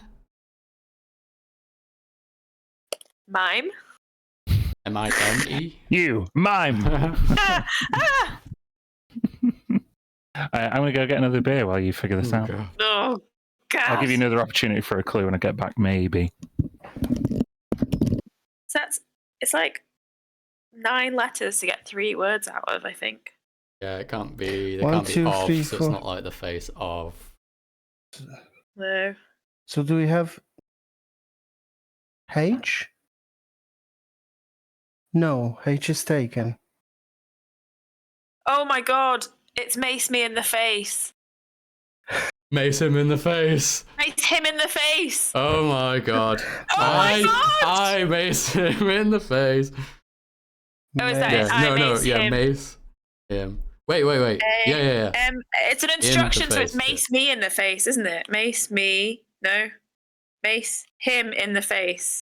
No, there we'd use is. the Oh, H. there is. It is. Okay, there are 2 H's. Mace him. Oh my God.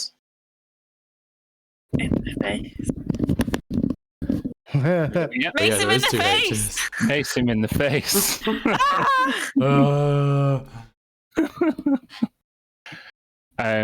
For the uninitiated, that was the phrase that Max or Joe whispered to me that derailed this entire campaign.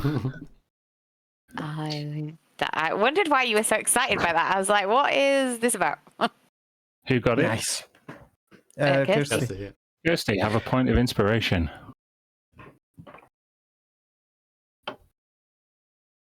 We were like, mice. Is that what he said before? Mice, Mace. Yeah, we should have got it when you were talking about mice. Mice him in the face. Nice. So in Nice character, you decode this phrase, but none of you were in character. Were like really party to that instruction. Mears like reads it like No. this doesn't make any fucking sense. But I feel like Jacob's told me this story a million times. Probably. Yeah, And when you scroll to the very, very back, all of those rearrangements just become more and more embittered scrawlings of the phrase, "Mace him in the face." Which, yeah. So the answer was at the end. We could have just looked at the back. This is how your characters realise. I know. As players. It's funny. So yeah, Mia, you close the book in your hand as the realization comes to you who this person is, and at that point, the door opens, and he comes through. He has a staff this time, and the door closes behind him.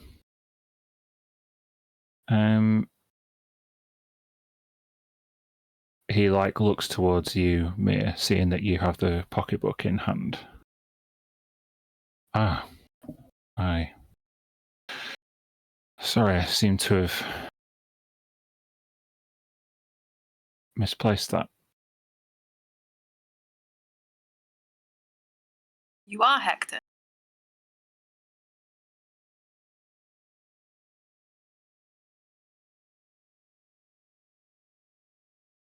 I don't believe we ever met.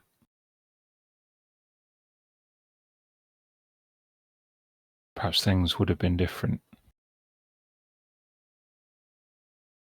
if Smoke, Gallin, Jacob, or Coronac would have come back for me. But they never did.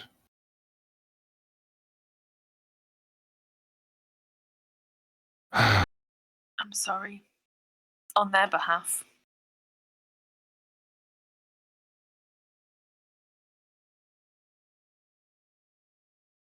I often wondered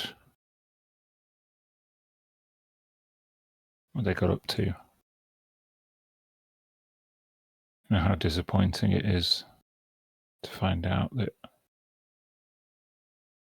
everybody who you used to know went on to live a better life than you could have ever imagined.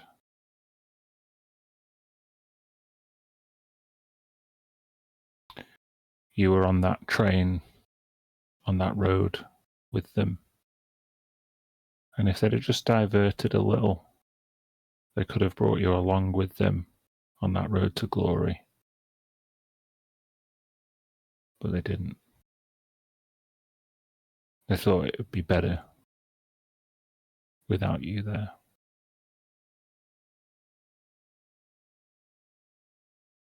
You couldn't use your skills.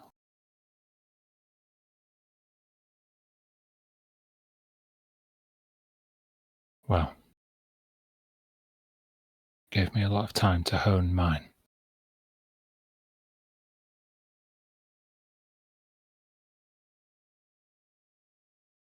I've delivered your books to somebody else.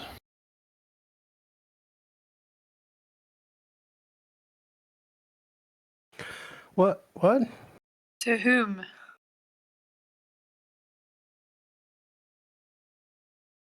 Just another greedy patron of the curators.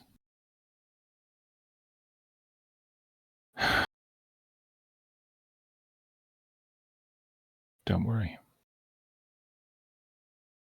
If you manage to make it out of here, I'm sure noble warriors such as yourselves will be able to track them down.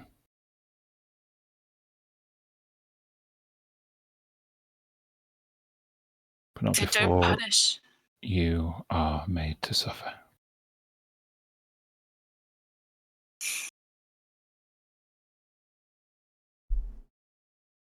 Don't punish us for something that we didn't do. I don't even know you. None of us do. Yeah, you seem rude. And Steal our stuff.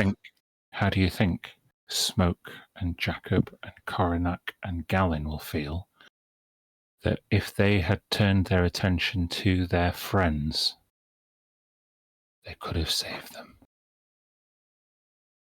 And with that, he takes off his yellow cloak to reveal just the yellow sash. he spins his glaive and you can see scars across himself.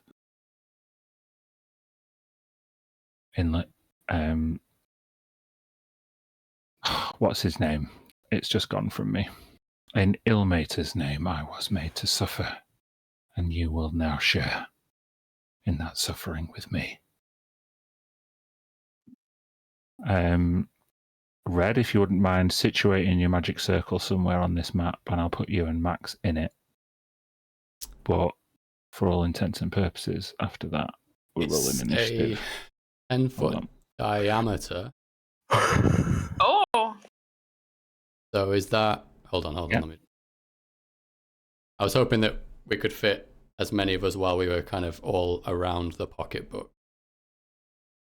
Well, you only stated that you dragged Max into it. No one else said that they were stood into it. And sorry, yeah, I thought that it was or the way I thought that it was around us while we were looking at the book, but Max was away in the corner, so I went to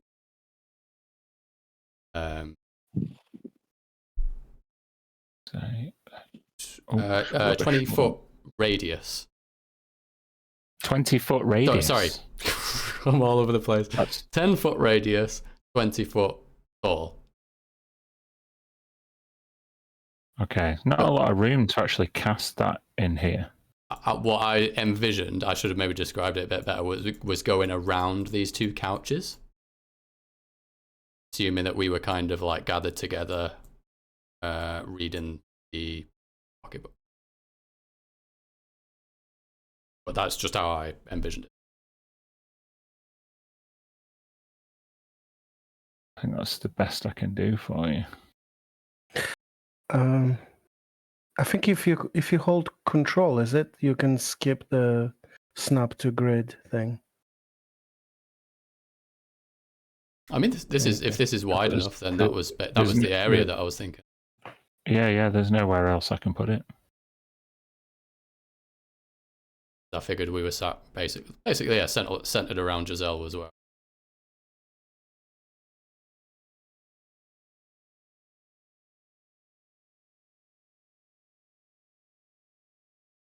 And it was undead and fiends, was it?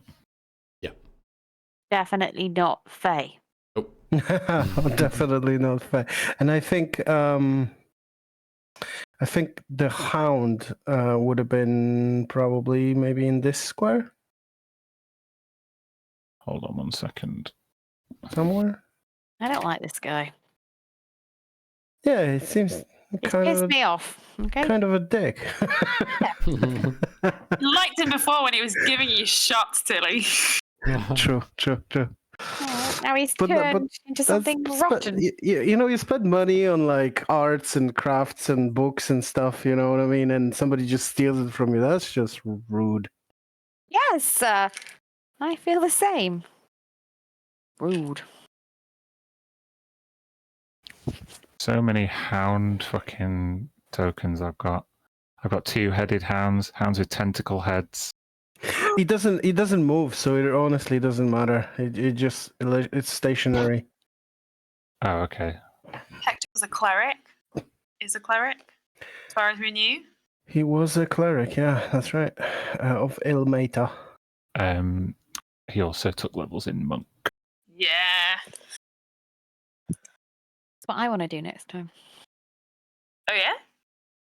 Yeah. In this campaign. Yeah. I think it was a joke that was made. But why not?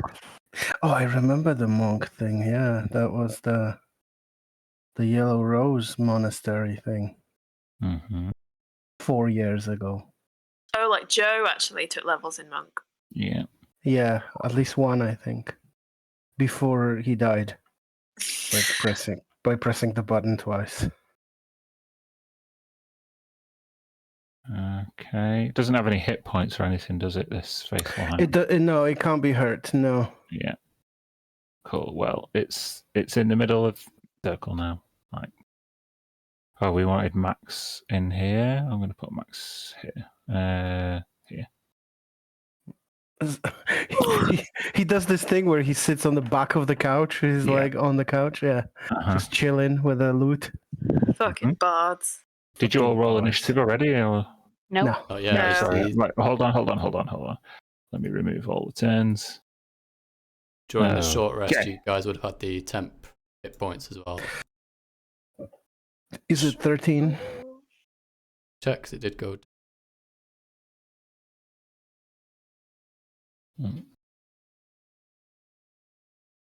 Yes. Okay. Sorry. All the roll 20 changes, man. Okay, let's get that stat block up. Can't believe you're gonna make us kill Hector. That's just sad. Wish I had a mace. I was like, during that whole interaction, I was like, if I would have only played a barbarian for this entire campaign, but it dropped us such a good line when this happened. Maybe that's the only way to truly destroy him is to mace him in the face. Yeah. Mir hasn't conjured her spiritual weapon yet, so just wait. True.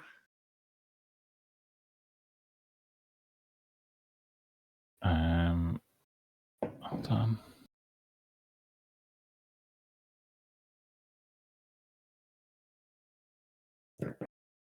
Okay. Oh, great. He rolled very well. He really did. Whew. So he tells you that basically you ain't leaving and you're his chance. He's gonna go.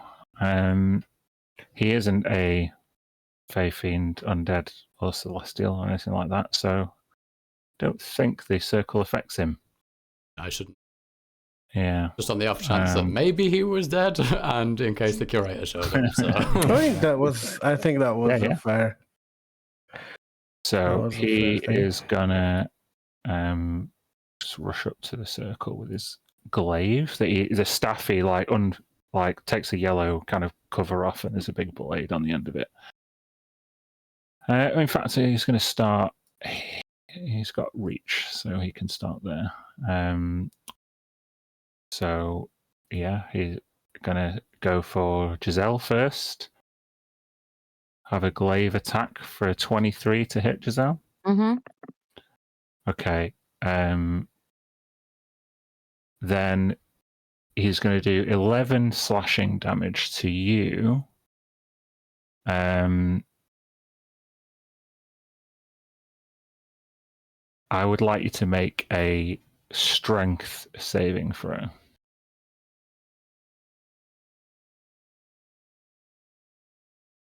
Okay, that's not good enough. So he gets to bash you up to 10 feet away, but he's just going to get you out of the circle. Glush. Just there. He is going to do another glaive attack on Tilly for a 29 to hit. Mm-hmm. Take 15 slashing damage. He is going to make this a calculated sweep. So I need a dex save from you. Okay. 14. That's not good enough. Take another 15 slashing damage and be knocked prone. Sweet. He's going to leap onto the couch opposite Mia. And he is... he kind of plunges his glaive into the middle of the couch.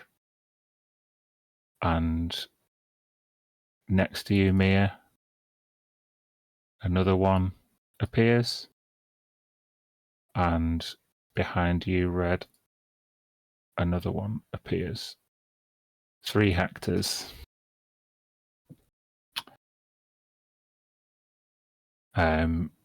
As you are looking from side to side, Hectors each around you, Mia, as part of that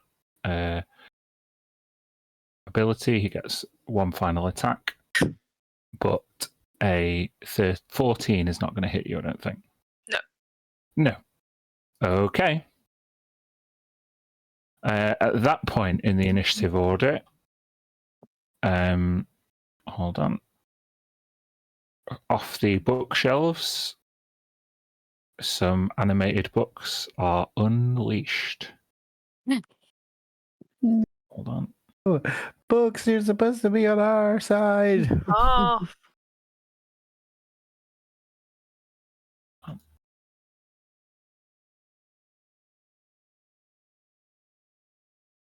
Okay, hold on.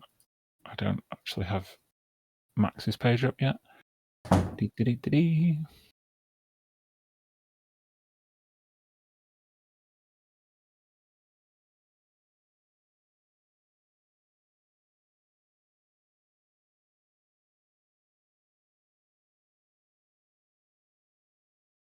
Okay. One of them flies off the bookshelf to attack Max, which will hit him for some bludgeoning damage.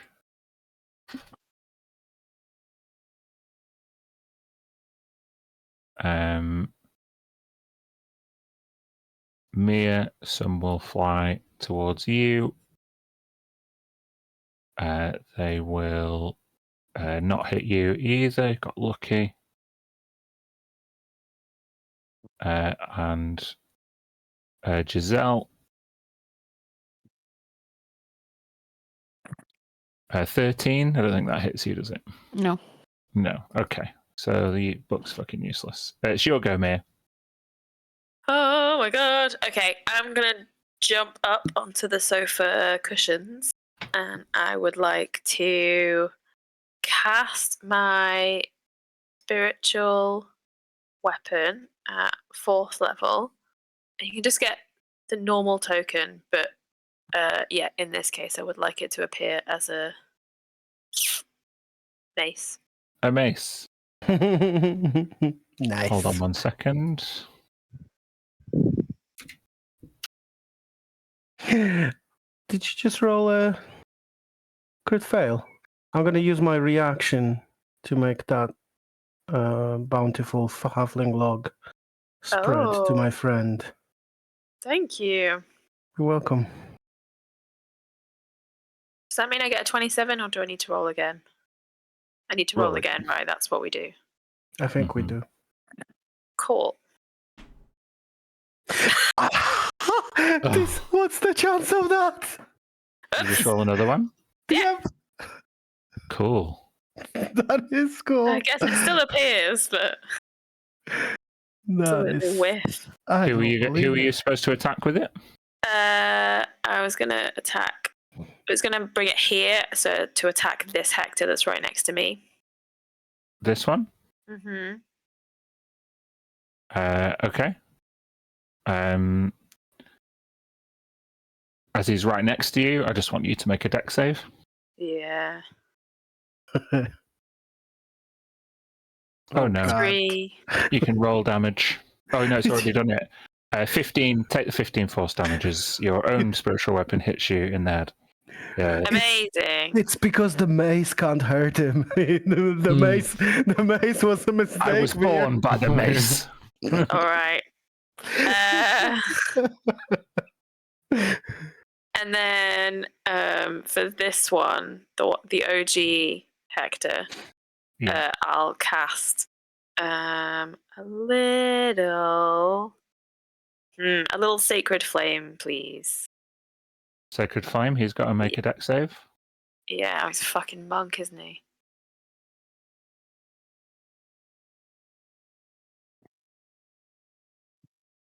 Why isn't it doing it?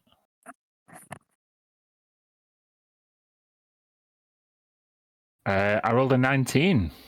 Oh. And take 16 radiant damage. Yeah, he'll take that. And that's my turn. Okay. at this point in the initiative order, hold on.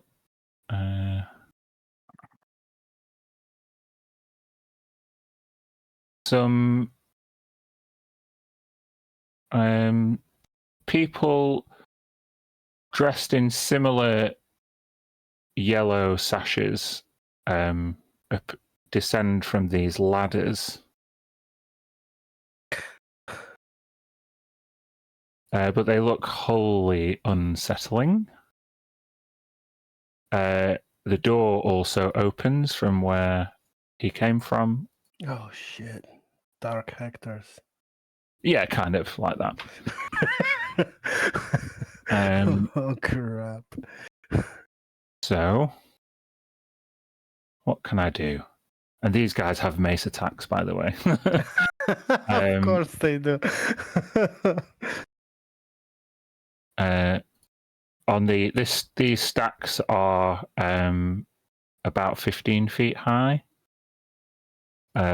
So they come down and they're going to fire down upon you with their crossbows. This one's going to go first.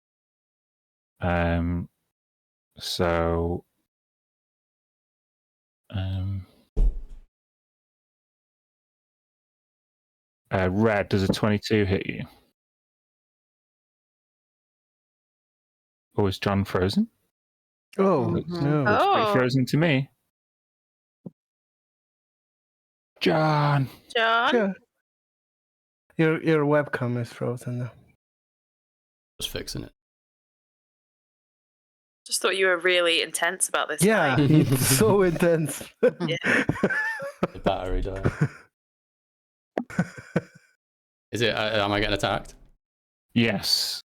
Does a 22 hit you? Yes.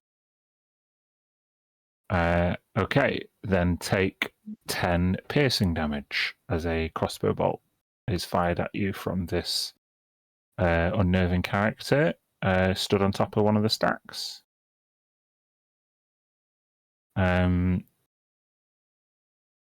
Mia, does a 21 hit you? Yes. Takes 16 piercing damage.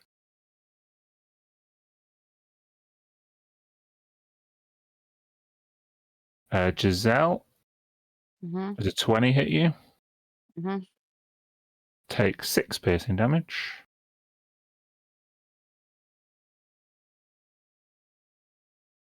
And does a 19 hit you again, Giselle? Yep. Yeah, take 12 piercing damage this time. Okay, the party has kicked off. Oh, shite. Tilly, you're up. You're prone, rather. Yeah, I'm definitely not up.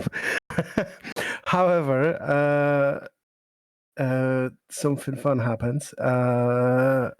So at the start of each of your turns, the hound attempts to bite one creature within 5 feet of it that is hostile to you. The hound's attack bonus is equal to your spellcasting ability modifier plus your proficiency. So basically a spell attack. Is that gonna hold on, spell attack. How do I do a spell attack? I don't have any spells that do spells. 1 second. Just make your spellcasting ability check and add your proficiency bonus. Did this work? That worked. Yeah. Okay, so the dog bites him for 30. Bites Hector. Bites Hector, yeah. And then the damage is not too shabby either. It is 15 piercing damage. Bites him. Does it count as magical? I guess. I mean, it doesn't say that, though. I mean, it is caused by a spell, so I don't know. Yeah. It doesn't say that, but so I'm fine either way. That's just happen. That's just the thing that happens at the start of the turn. Mm-hmm. And I will.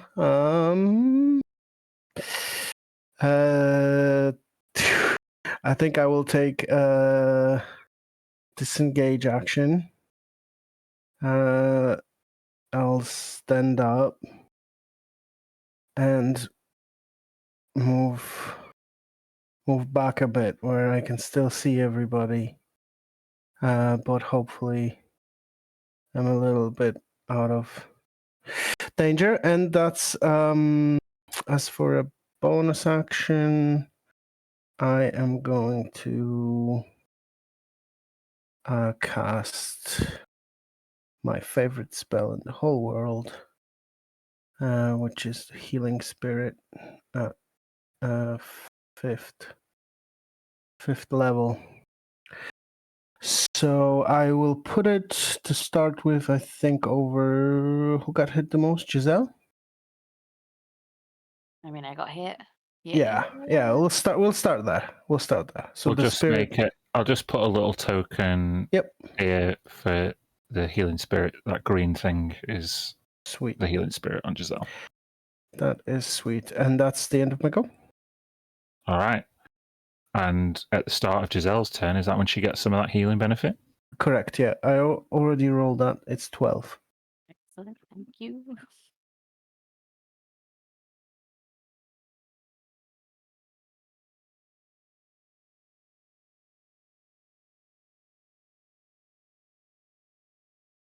My turn? Mm-hmm. Yep.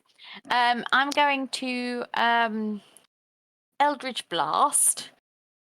Appreciate 2 of these are probably at a disadvantage for 4. They're all a disadvantage because you're within 5 feet of a hostile creature.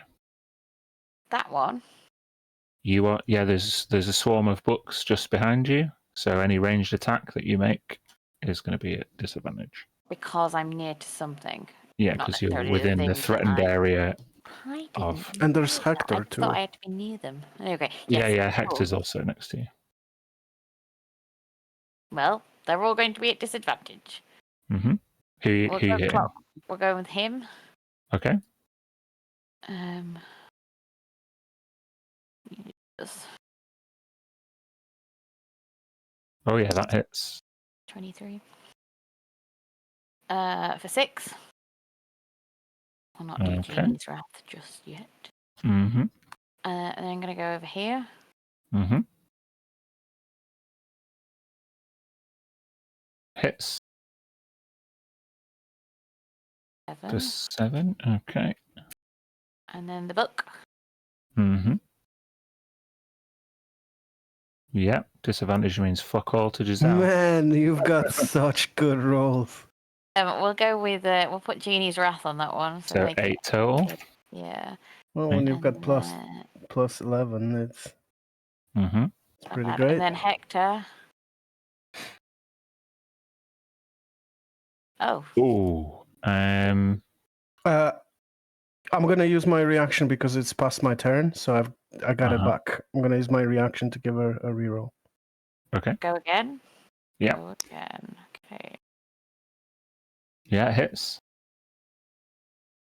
For 1. Take that, sucker. And then gonna blow off her fingers like he's going. Mm-hmm. And then he's going to call for the hound. Sorry, Dan. That's right. This board is busy. There's 2 of them now. Who's the hound's target? The big guy, Hector. Hector.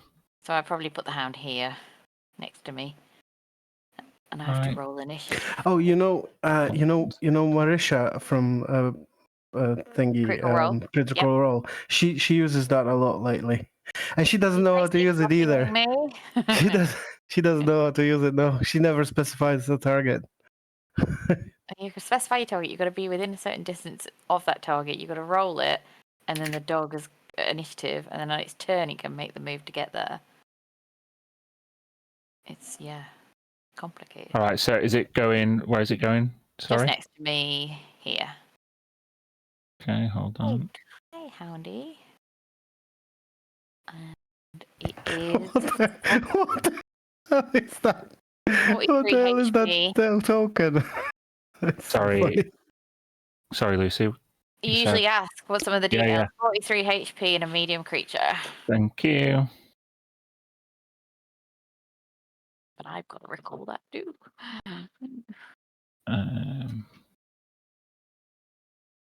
There we go. Yeah. Does he get to attack? Or sorry, he rolls initiative, right? It rolls initiative. Yeah. And initiative.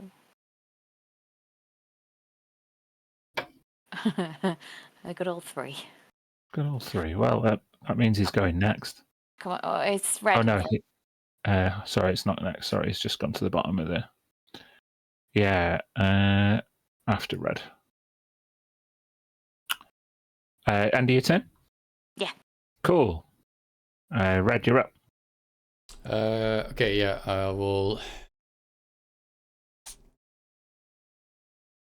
To kick off with Mind Sliver. At Hector, if I have to target one specific, I guess it's just like, well, no, it'd be the closest one, the one that's next. Okay, hold on 1 second. Targeting that one. They've got to make an intelligence save. Mm-hmm. Okay, as you target this Hector that has appeared, you go to cast a spell at it and nothing happens. Okay.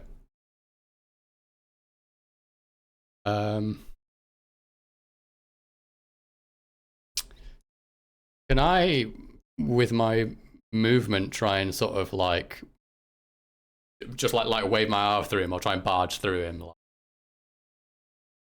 Because I'm suspicious that it might be an illusion. I'll give you an Arcana check. Okay.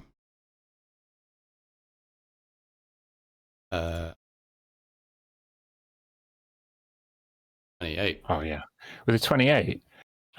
You swear you glanced over this while Giselle was reading her book earlier, but yeah, this is some kind of shadow magic. This is an apparition. Whether it doesn't mean that it's harmless, but you certainly didn't do any damage to it. Yeah, fine. Yeah, I'll shout out something to the effect of, "This one is an apparition." Mm-hmm. Just said, more or less. Mm-hmm. I'm not going to move away from its space, though. Okay. And, yeah, that's it. Righto. It's the hound's go. Wolfo. Go for it, Wolfo. Fight. It's got hack tactics because I'm next to it. Yeah. So it's advantage. It's got hack tactics. Oh. Oh, a crit. Yeah. Nice. Yeah. By the way, Wolfo. 8 Nice. 15. Nice. Oh, and it has to. Is it a creature? It is a creature, yeah. If the target is a creature, it must succeed on a DC 13 strength saving throw. Or be knocked prone. Yeah. He succeeds. That's the best the wolf has ever done. Well done. Yeah. Wolf. We'll take Pretty good. Yeah. Yeah. Very good, Wolfo. Well done. Yeah. Okay. That's the end of the hound's go. Yes. Cool. Fucked. It's Hector's go. I guess seeing you like Eldritch Blast everyone and summon this hound to bite, he's literally being bitten by dogs from all sides. One he can't see. Yeah. The dog's out. He is gonna do a glaive attack against the hound for a 24.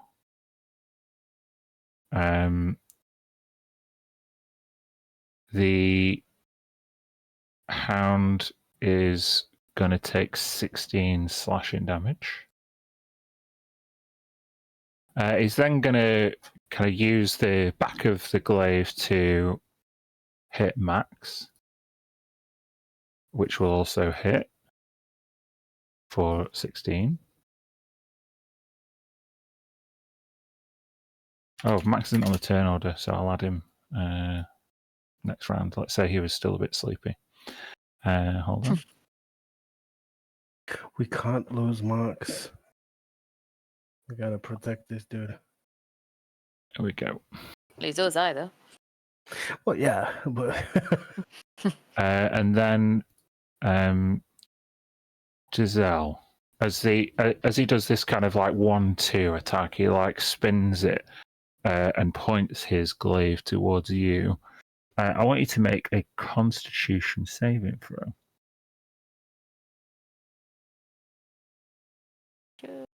Saving. 26. Okay, that is a success. So you'll take half of this damage, but as he points his glaive towards you, he kind of throws his hip flask down and begins like retching, and he vomits a projectile of worms towards you. Jesus. So I need you to take 17 necrotic damage. Can't use a reaction here, can I? Well, I don't know. It depends what your reaction trigger is. What does it say? An attack. It's a shield. No, it wasn't an attack. It was a save. No, yeah, it wasn't a spell attack or a melee attack. Yeah, it was a save you had to make. 16. Yeah, 16 necrotic damage. Okay. Yeah,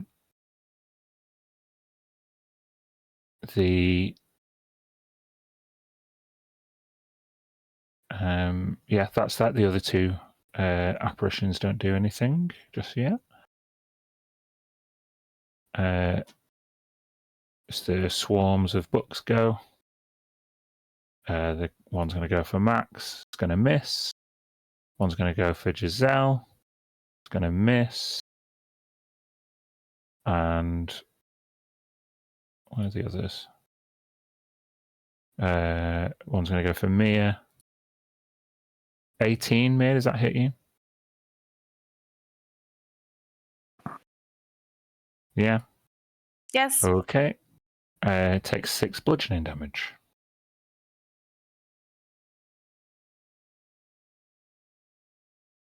And now it's your go. Oh, yeah. Now it's your go. Okay. I'll use my bonus action to bop this book with my spiritual mace. Mm-hmm. Please. Oh, yeah, 27 to hit. 17 force damage. Pow! Nearly clatters it out of existence. God. Right, okay. Then I am quite sorry to do this, but I'm going to cast Spirit Guardians. Yeah, it's all right. So it's a 15-foot radius, which I can do. Mm-hmm.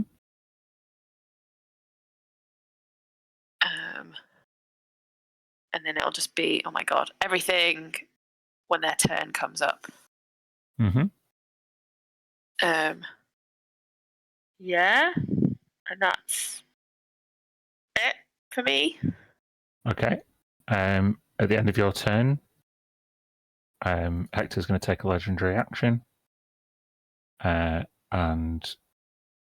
he is going to bop you with his glaive for a crit.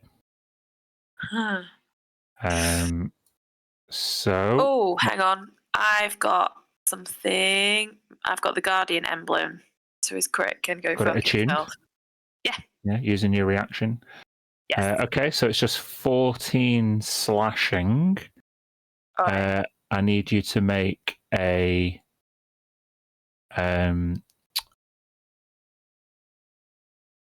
dexterity saving throw. Okay. I do. Okay, so that 14 slashing is now 28 slashing. And you need to make a concentration check on Spirit Guardians. Uh-huh. Yikes. 22. Yeah, you're good. Okay. So now it's these guys. Now this is obviously a 3D map. I don't think this guy's going to be actually in that circle because it's not. He's above you all. See what I mean? I think you said he was 15 feet up? 15 feet above. Yeah, and this is a dome, so 15 feet is where Mir is, and then it gradually sort of goes down. So I think you're right. Yeah. Boo, maths. But there's a lot of them that will be in the. Yeah. So they're going to fire down. 21 to hit you, Mir. Yeah. Ooh, take 4 piercing damage. Ouchie. Need a concentration check then. Yeah. You hate spiritual weapons. Spirit guardians. All the enemies will.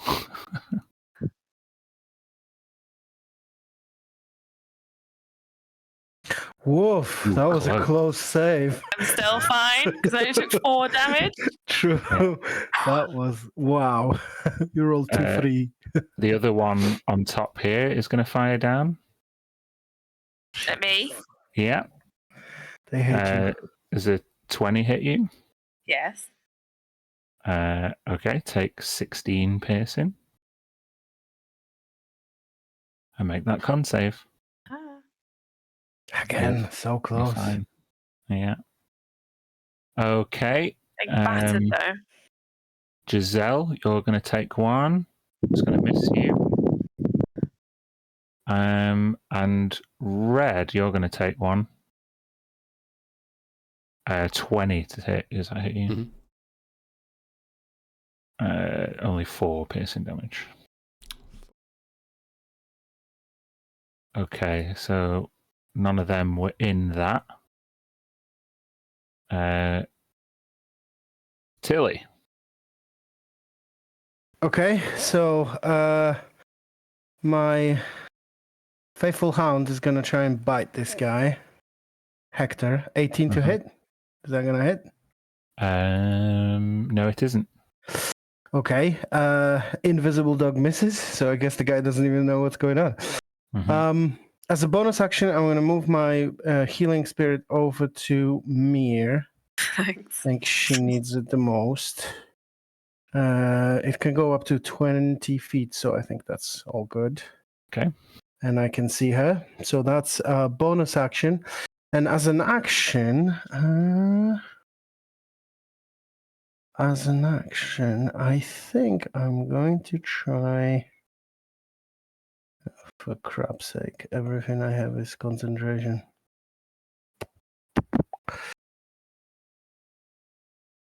What else do you have that's concentration at the minute?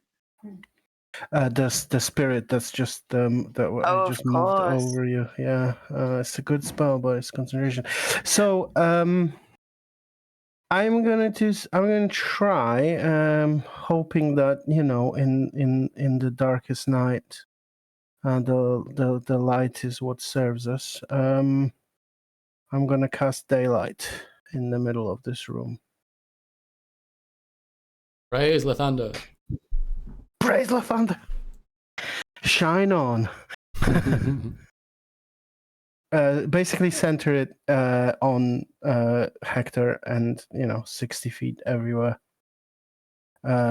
It's gonna give us a daylight.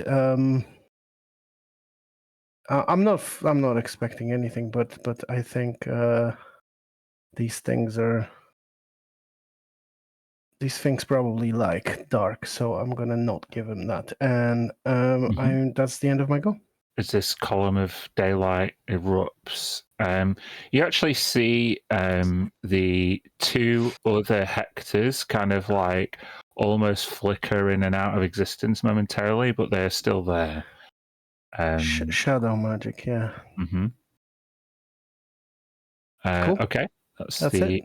At the end of your turn, one of those flickery Hectors is going to use Hector's legendary action to make an attack against Red. Glaive attack, which will hit you. Can you make a strength save, please. It's just like a No. Okay, that's not high enough. So take 18 slashing damage as this Shadow Hector does an upward slice with their glaive and knocks you prone.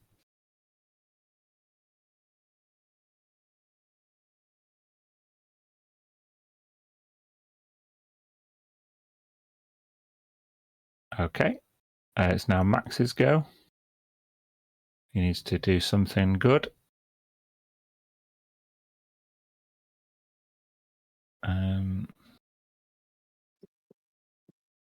He is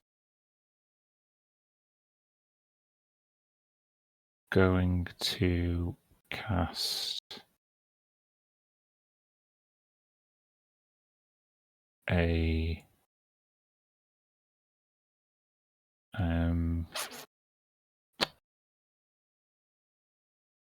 he's going to cast what's he going to do? He's going to cast he's going to say, okay, this book it's got some pretty heavy shit in it.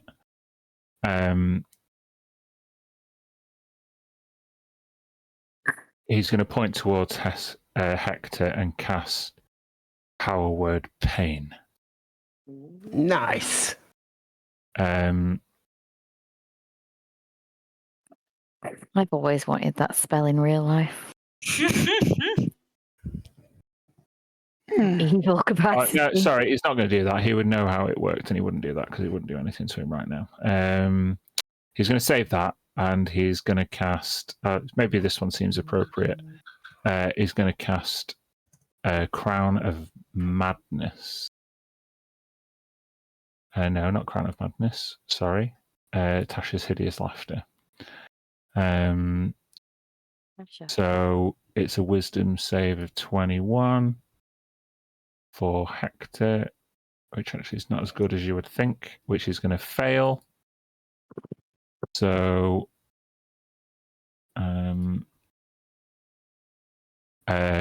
Hector starts cackling and laughing at this whole situation, and he is incapacitated and knocked prone for the duration, and he can repeat the save to get up at the end of his turn. So yeah, he is prone.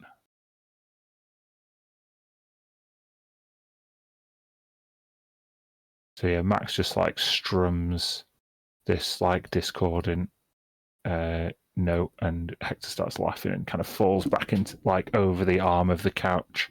As he looks back, he sees this like snarling hellhound in his face, and he starts laughing. And with that, Max is also going to try and get the hell out of dodge, I think, and goes to the edge of the circle here. One of the books would have a go at him and hit him on the way past. 6 damage. Okay. Giselle. Yes, I'm going to need some help. So, how long is combat usually? Like, minute-wise? A round is 6 seconds. So 10 rounds is a minute. Very rarely have we ever gone to 10 rounds. Okay, that's fine. I won't need to do that. I'm going to use bonus action Tasha's otherworldly guys.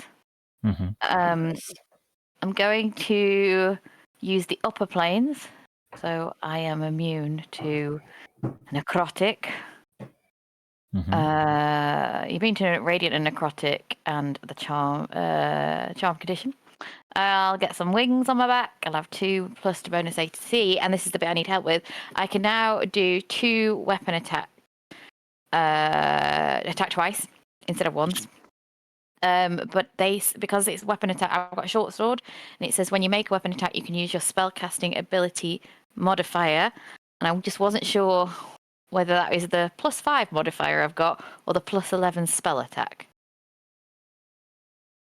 If you know what I mean. It's basically a weapon attack, but instead of using strength, you would use charisma. So you still get proficiency bonus, so that means +11, yeah. Yeah. +11. Okay. Okay, right. So that's happened. I'm going to use a short sword. Hold on, just was that an action to cast it? Or was it a Bonus action. Yeah, okay. And So now you're going now to make attacks. attacks using the short sword Mm-hmm. on Bucky. Killed that fucking book. And bad guy. Okay, so the one on Hector would be at advantage because he's prone. Okay, let's try him first. So short sword. So if I don't know how to work this out. Do I just press it and then we work it after? Sure. Beyond 20. See what it comes up with. So instead of +4. Instead of +4, it'd be +11.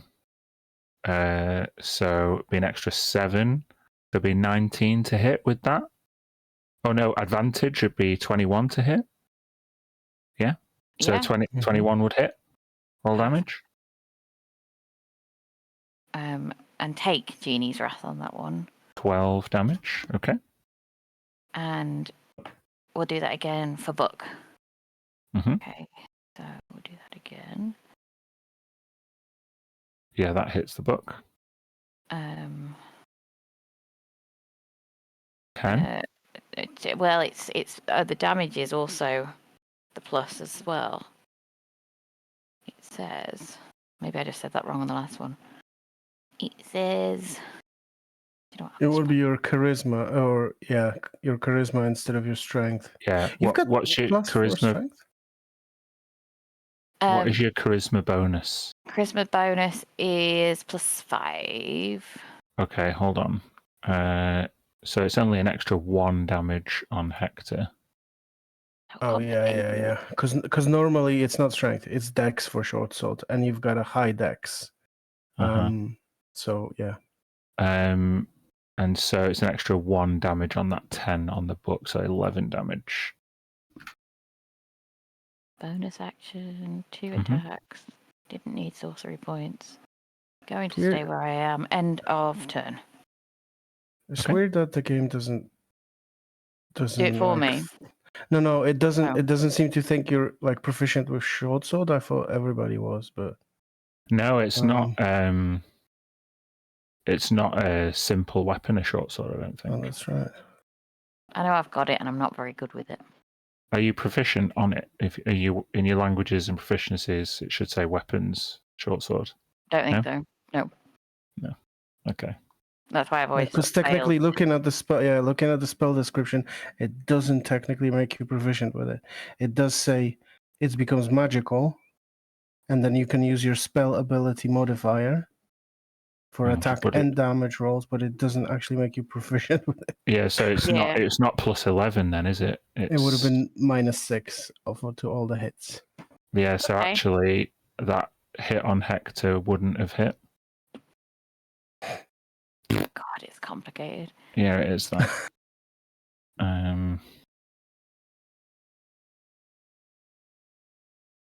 Does one get proficiency with a short sword? No, you can't learn weapon proficiencies. It's a class thing. Okay. You could just always take a level dip in fighter or something and get it, but don't tempt me. But next time, does it not work with the witches circle? It does, but I just thought because witches circle has like ranged. A range. Yeah. Mm-hmm. I usually do that. All right. So end of Giselle's turn. It's now Red's go. Okay, so I'm gonna try. Since the shadowy Hector near me, I seem to kind of like move through it, but it still attacked me. Mm-hmm. Magical effect, not familiar with it. I'm going to try Dispel Magic, 5th level. Oh, Nice. nice. Okay. Let me just at 5th level, the magical Hector disappears. Ooh, okay, good. And if I spin around and take a glance at the one behind me, that's kind of a separate. Yeah. He's unaffected. Okay. Mm-hmm. Yeah, cool. And then bonus action, I'm going to use up some of my healing.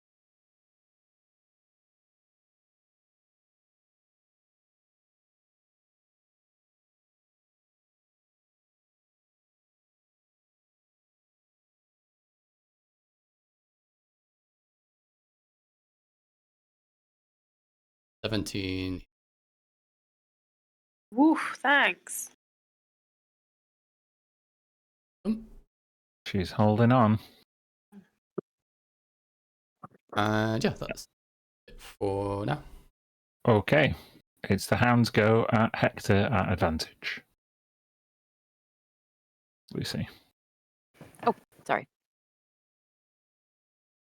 Lucy, your wolfie is going. Oh no, it doesn't hit, I'm afraid. Okay. It's now Hector's go. He is incapacitated. He can repeat the save at the end of his turn, but he'll take damage, won't he? Because he's in the Spirit Guardian. Yes. Yeah, I'll roll the damage for that. Does he make a wisdom save for it? Yeah, hold on. Wizzy save? Oh no, it's not good enough. He's gonna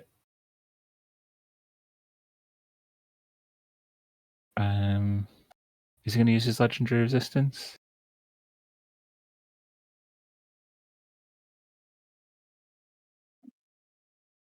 Yes, he is.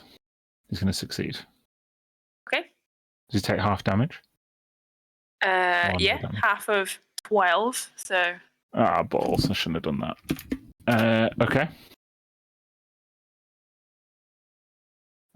So it's the end of his turn. He now gets to repeat the save to get up and not be incapacitated anymore, which he succeeds on. So, but that's the end of his turn.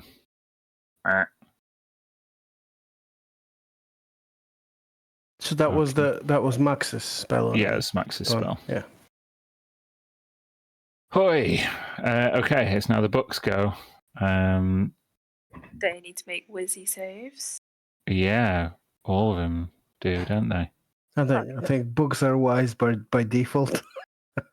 So one book's never going to make it regardless, pal. This one, Wizzy save.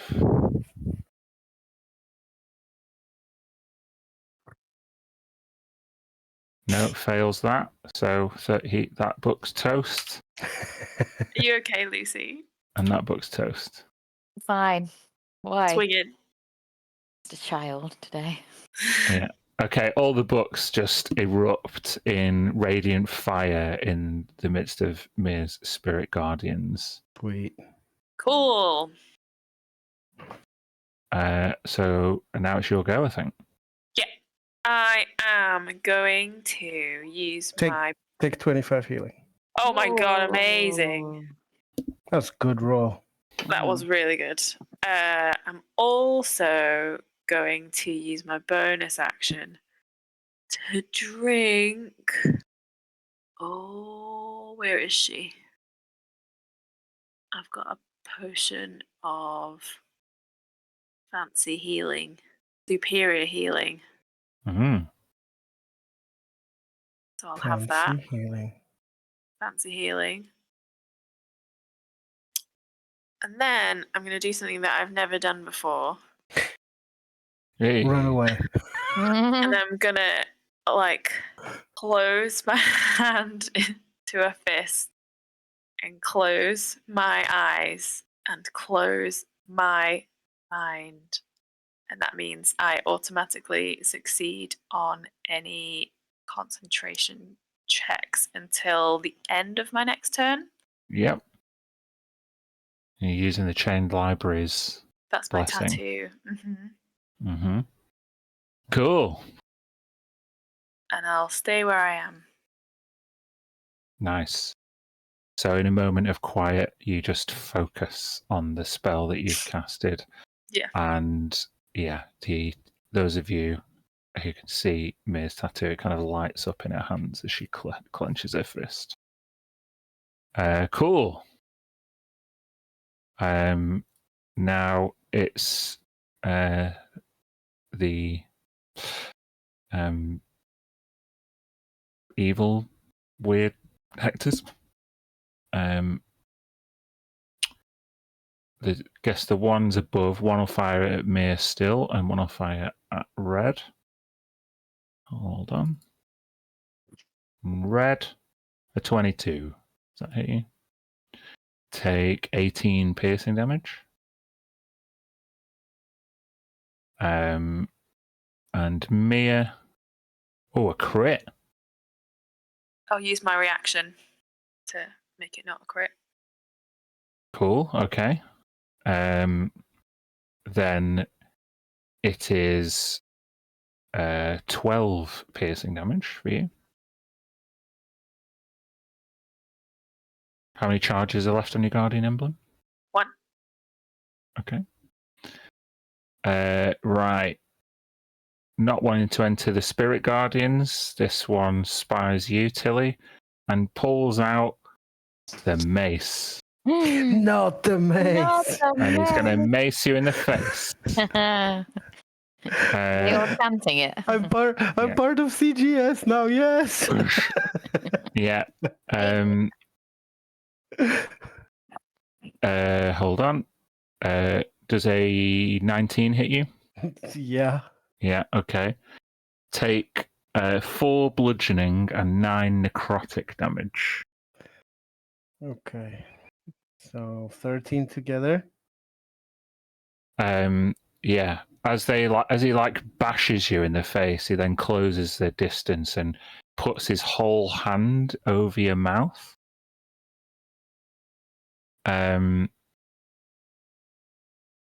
And he begins to drain or attempt to drain some of your essence. So I need a Constitution save from you. Oh no. 23. That's good enough to only take half damage, which is 10 necrotic damage. So how does that all? Is it 2 concentration checks? Yeah, they are 2 separate attacks. 2 separate attacks. Okay. So first, so both DC 10.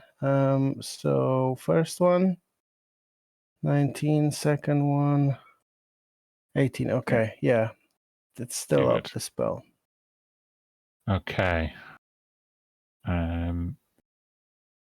This one is going to go forward and enter the Spirit Guardians, which he's going to learn not to do now, I'm sure. Got to make a Wizzy save. Yes, please. 17's not good enough, is it? It isn't. Let me roll some damage. 33. Oof. Yikes. Well, let's hope it's worth it. He's going to mace Giselle in the face. 24 to hit Giselle. Yep. 16 damage. That's 9. It's 9 bludgeoning and 7 necrotic. You're resistant to necrotic now, aren't you? So it's down to immune to necrotic. So it's just 9 bludgeoning damage. Oh my god! How are you immune? Because of that spell. Ashes. Otherworldly guy. Cool. No. So yeah, it maces you, he maces you in the face, but there's this kind of resonance over your body, and it kind of makes the mace rebound unnaturally off your skull. He's going to go and try and grab you and drain some of your essence. So I need a con save, please. Oh my god, I just realized something. I should have probably taken double damage because Mace has double damage against halflings, that's it. You fail the con save, however, you're immune to all the damage. So he grabs your face and tries to drain it all from you, and he just can't kind of attach himself to your essence. So this guy's properly fucked it.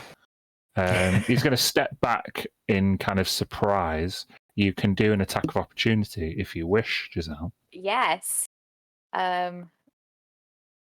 With my short sword.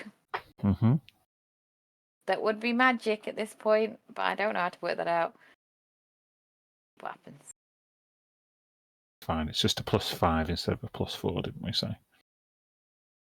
It doesn't hit, I'm afraid. Damn you! Yeah, he just steps back. Okay. Tilly, you're up.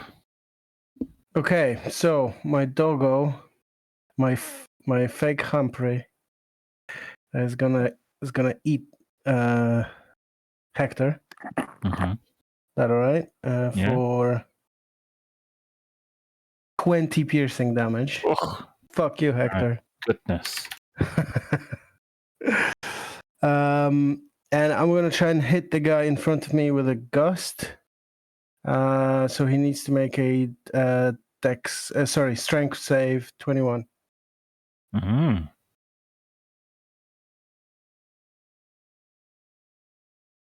Fails. All right, so 10 feet away from me, he's pushed. It's going to be pushed like just onto this carpet. Yep. Okay. And as a bonus action, I'm looking at me. Yeah, I think I'm just gonna move it. I'm gonna move the spirit over to red. I think. Giselle, you're all about the same. So, I think it still has 2 uses. So let's do one on red for now. Okay. At the end of your turn, Hector is going to take a legendary action to hit Giselle with the glaive. Oh, for a crit, I'm afraid. Mm-hmm. It's not that much. It's only... well, in fact, I need you to make a dex save, please. So there's different choices I can do. That's a fail. So I need you to take 26 slashing damage and be knocked prone. Oh shit! I should have moved it to you. And I'm prone as well. 89.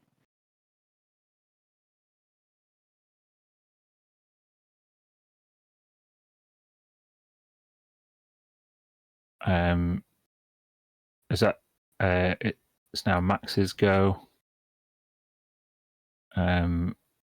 Max is going to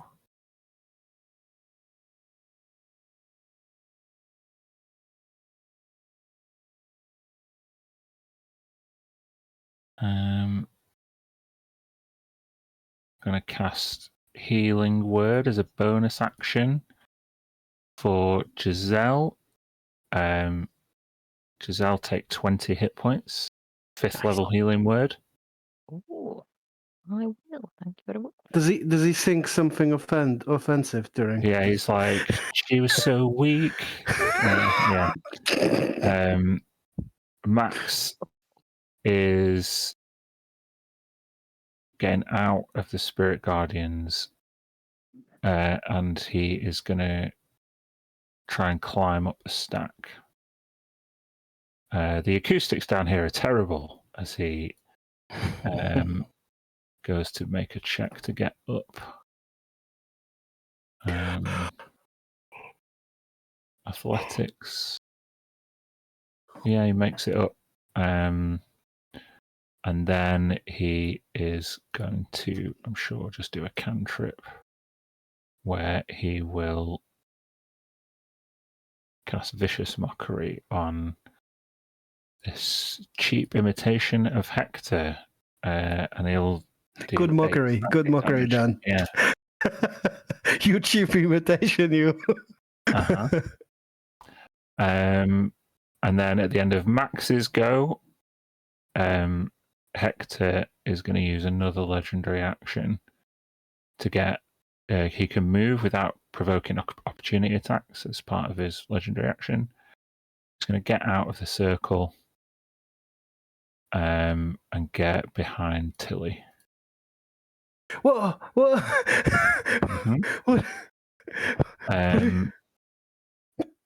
Dude, no. Giselle, it's your turn. Can I just check what's the lighting in here? It's sunlight. It's the brightest light you've ever seen ever. Yeah. Did I cross your plans? Was that your shadow teleport you were thinking of doing? Yeah. Sorry. That's all right. I don't want to kill Tilly, so Just please don't. I'm going to Witch's Circle. The two, I know it's a disadvantage. The two baddies next to me. Yeah, okay. Yeah. So we'll do this one first. Can you not just use it as a melee weapon? Does it have to be a disadvantage? Because it's a thrown, but can you just like slash with it? I don't know. As a boomerang, it's only got a ranged thing. Gotcha. So you have to touch. Yeah. Disadvantage will still hit. Nice. Yeah, take Genie's Wrath on that one. Okay. 15 damage. Okay. The 14 won't hit the other one. Oh yeah, it was disadvantage. And I took 15 movement to get up because I was prone. And if I move now, they could get opportunity attacks, right? They could do if they wanted to. No, I'm going to risk it for a biscuit. I'm going to fly up. I got me some wings. So I've moved 15 already. So I think, what is my... As you move up, they're going to mace you in one of them's going to mace you in the face. No, not the mace. Oh, I've done the wrong attack. Hold on. 40 not feet. The mace. Oh, it's going to miss you anyway as you fly upwards. Cool. I'm 15 feet up. That's it, I think. Yeah, you like level with Max, who's just climbed up to the top of one of the stacks. He can see you from where you are. Okay. Last legendary action for Hector this round is going to be to hit Tilly. Yeah. With a glaive. No. 23 to hit. Yeah. I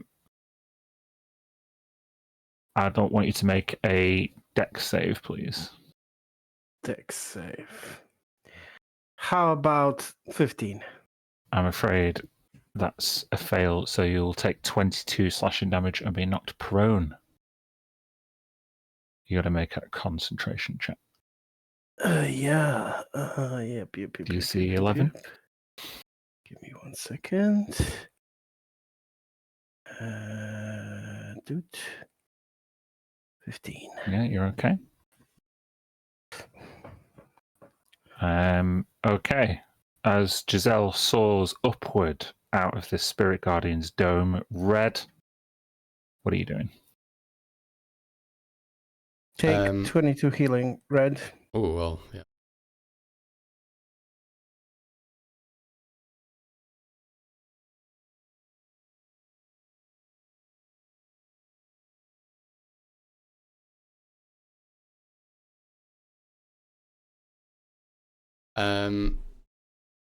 I'll stand up.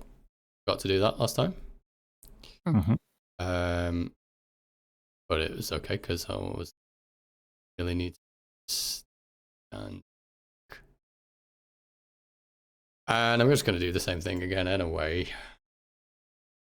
Try the spell magic.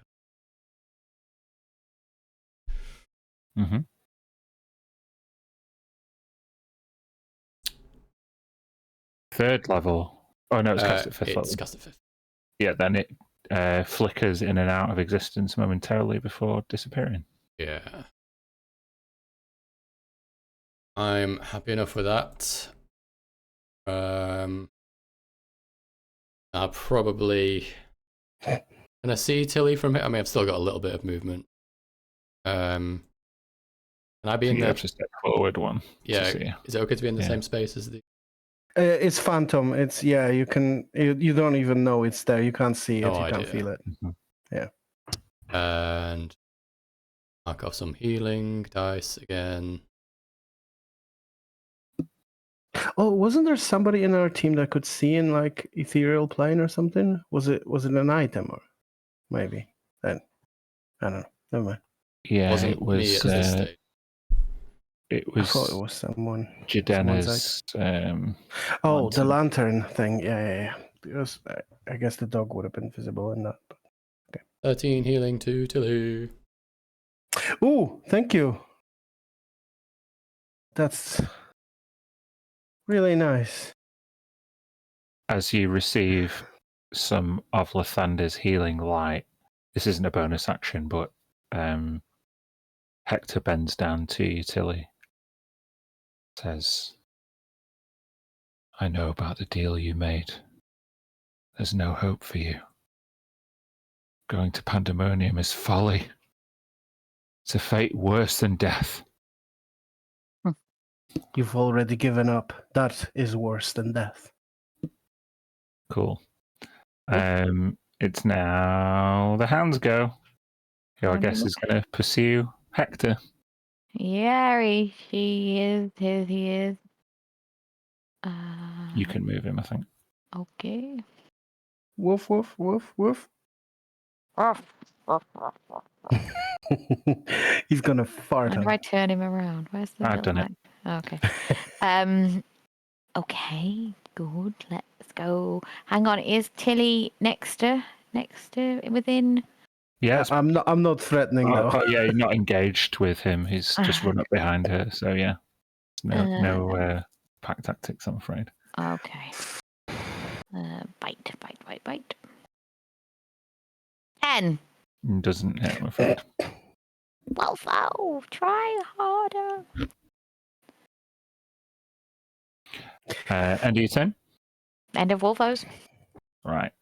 It's Hector time. No, Have a couple of glaive attacks, Tilly. They'll both hit you. They're both at advantage too. So okay, so I need a strength save and a dex save. Strength is a 2. Mm-hmm. A dex is a 14. Okay. So with 2 successful attacks and 2 failed saves, that is 54 slashing damage. Holy mother of God. Okay, I'm still up. I can only save on my spell if I roll a nat 20, so let's go. Nope, it's gone. The last attack is going to be for the Hound. The Hound has got to make a con save. Oh. Is that just pressing con? Yeah, just press con.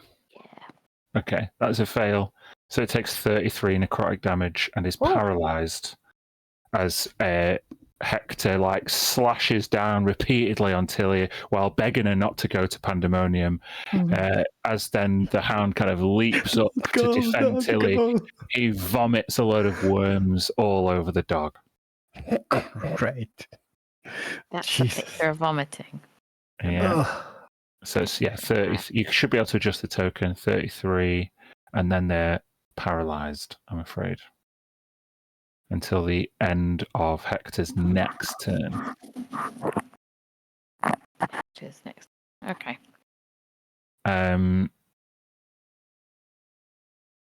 He is gonna run up the wall vertically. Doesn't cost him any movement or any extra check because he's a high-level monk now. Okay, that's him. I'll step back there. Could I technically make a grapple opportunity attack It's gonna be hilarious because I've got rubbish strength. But I'm just thinking, if you want it. Yeah, I'm That's gonna fine. roll my -1 athletics. And she tries to grab his foot. No. I'll roll my acrobatics. He rolled a 19, so he's just leaps away from you. Yep. Okay, so Mia, you're up. Oh, sorry, he did go back one further.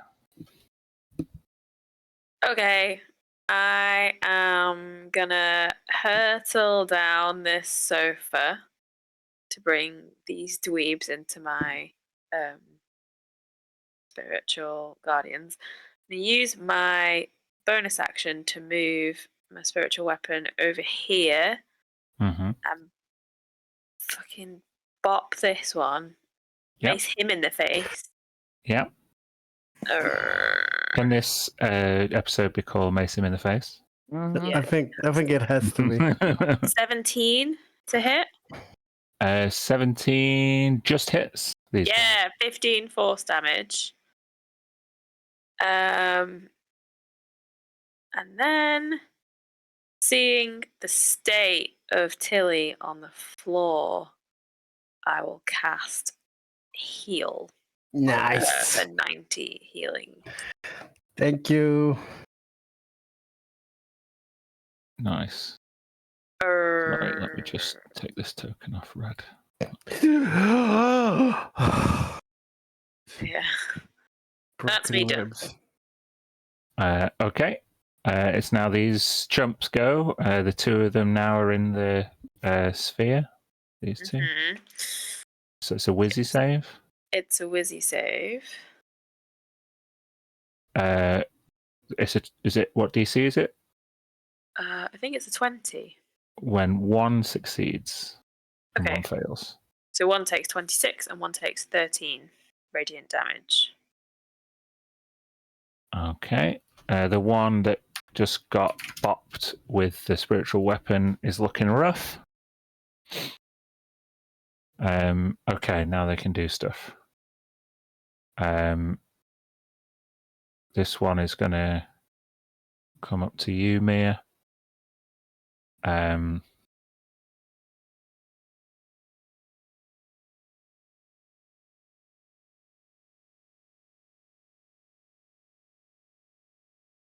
They don't fare as well in this daylight that has been cast.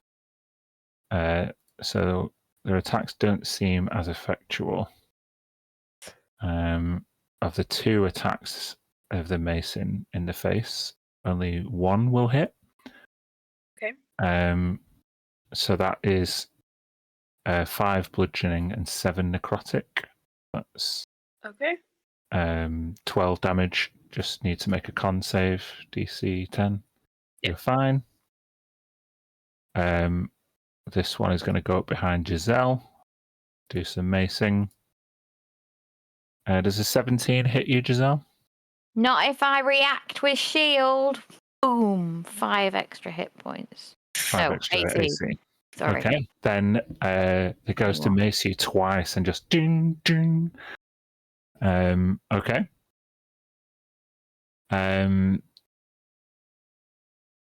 Then Mia raining down on you is a crossbow attack, which will hit for 8 damage. Okay. Let's make that con save again. Oh, nice.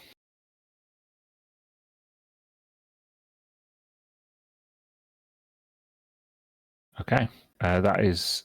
Oh, I've got one more actually. Red, have a crossbow attack of your own for a crit. I'll undo that. I'll use my reaction. Your last one. Yeah. Nice. Okay, so just 5 piercing damage.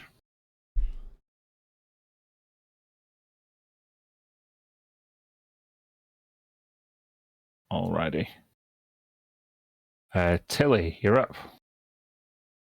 I'm going to. This is the second time you told me you're up when I'm actually not. I'm going to get up, move, perhaps diagonally here, and here maybe. Turn around, look at Max up there, and I'm going to take a book. I think you stood on a table there. Okay, Right, I can just be here. Wait, let me be here. Okay. Just dip my face behind the corner. Look at Max, and with my new book, I'm gonna try a new spell, and I'm gonna cast Enemies Abound on Max. On Max? Not on Max. Sorry, on Hector. Reach into its mind, and I'm going to force him to make an intelligence save. DC 21.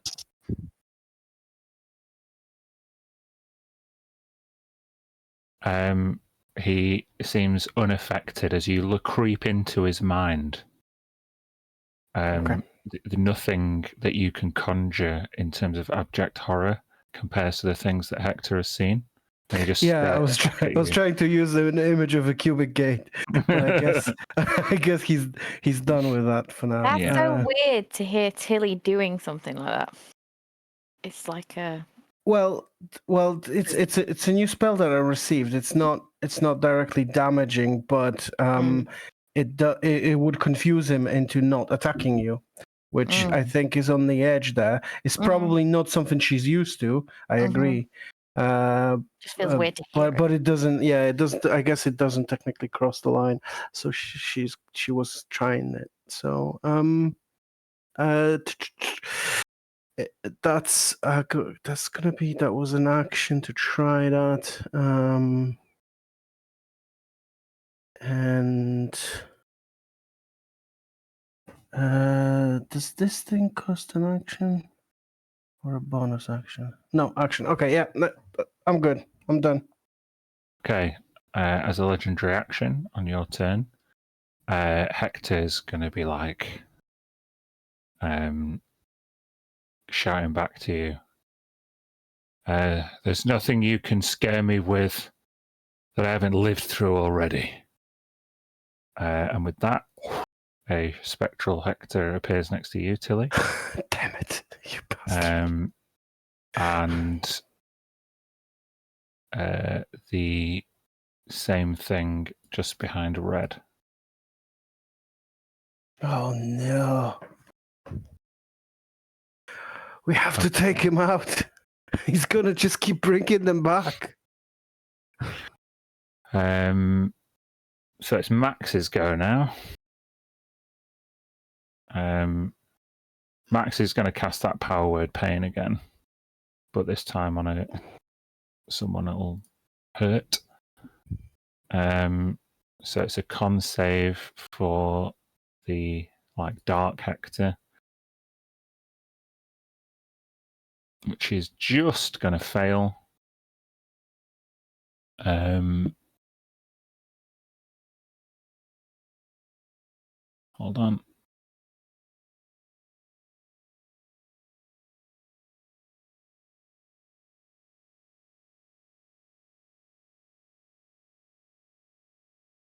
Yeah, so with power word pain, with a fail, its speed is a maximum of 10 feet, has disadvantage on attack rolls, ability checks, saving throws, and other than con saves, and it can't cast a spell without succeeding on a con save first. So it just totally racks this discordant tune, totally racks this dark version of Hector until he's doubled over. Let's do that. Okay.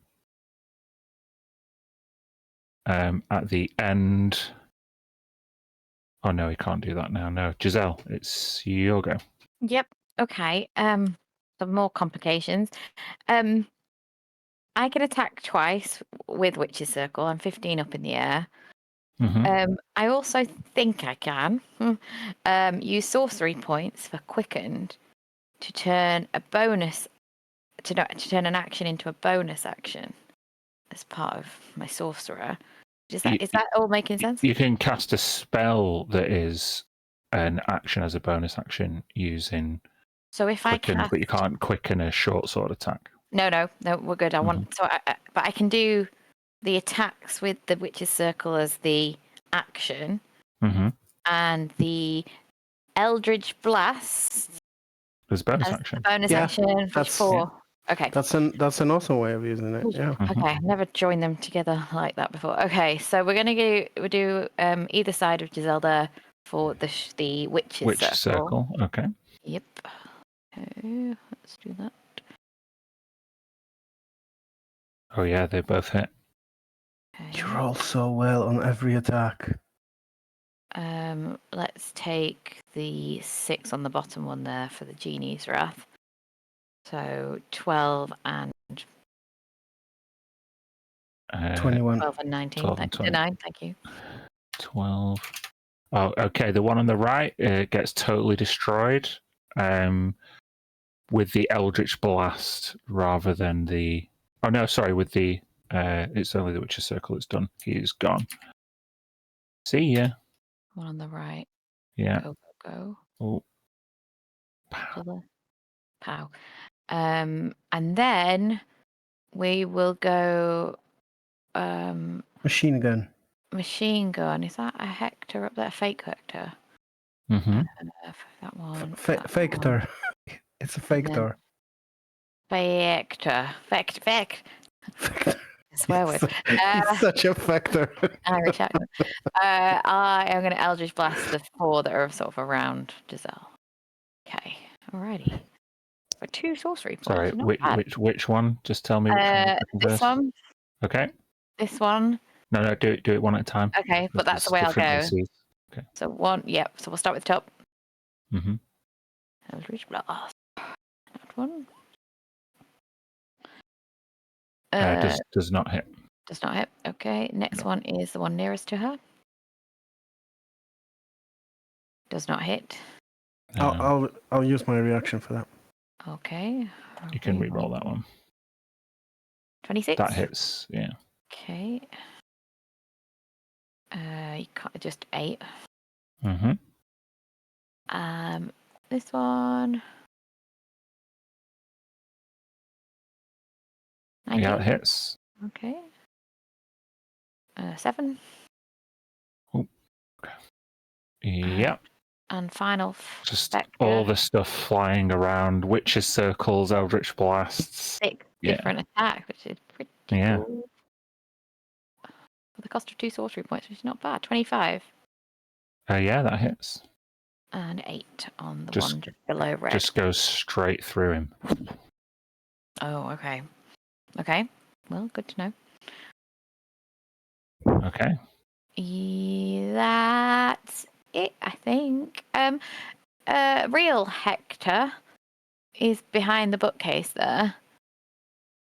Right? On top of the bookcase. On top. What height is he up? At your height. Oh, 15 okay, feet. Are we still within? I can still see him. Okay, that's cool. I'll stay where I am. Okay. Red.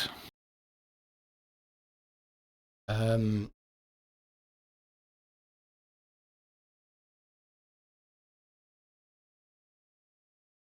I see? Can see him well enough to move to get sight of Hector? I think you'd need to step forward, or you wouldn't even know he was there. I don't think. So yeah, you'd have to step forward to see him. Wow, just kind one. of bit back of the court. Okay, in that case, try and deal with this one behind me.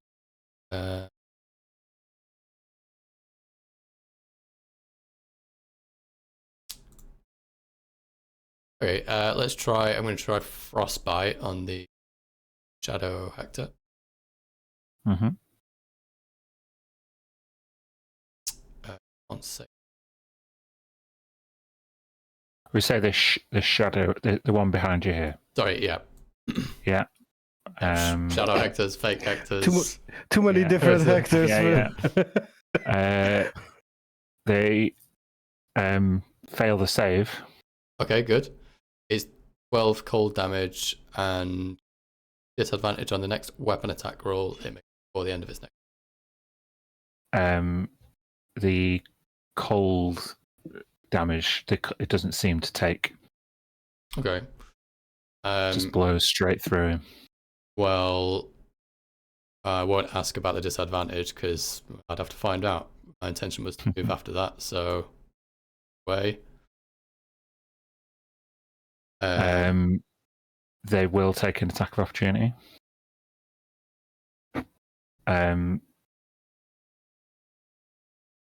The magic didn't seem to affect, but both rolls would hit you, regardless.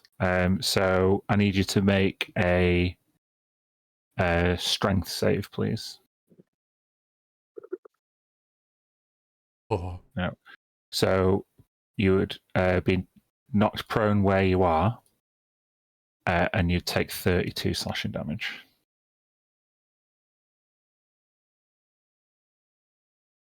So knocked prone, still use half of my movement to get up. Yep. Which I will basically scramble to my feet and try to move 10 more feet. Yeah, sure. Yeah, you can't take another reaction. I'm trying to see because I know Tilly was around that corner. Mm-hmm. Being chased. Yep. You can see Hector stood there triumphantly atop the stack, pointing his glaive down.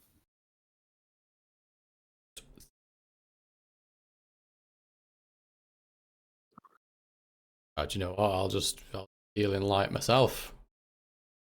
Nice. It's a bit of self-care. You got it, right?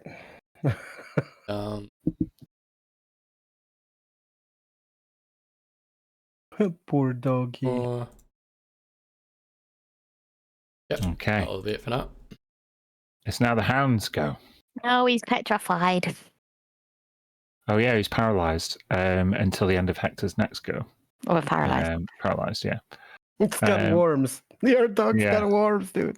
It's totally got worms. Yeah. All right, it's Hector's go, and he can act through his shadowy things. So, Tilly, let's do a glaive attack on you. 25 to hit. Yeah. Okay. I would like a dex save from you, please. 5. Okay, it's 16 slashing damage as you fall to the floor and are prone. I can't. I'm just gonna fucking stay on the floor. There's no fucking point of standing up. I also want you to make a con save. God damn it.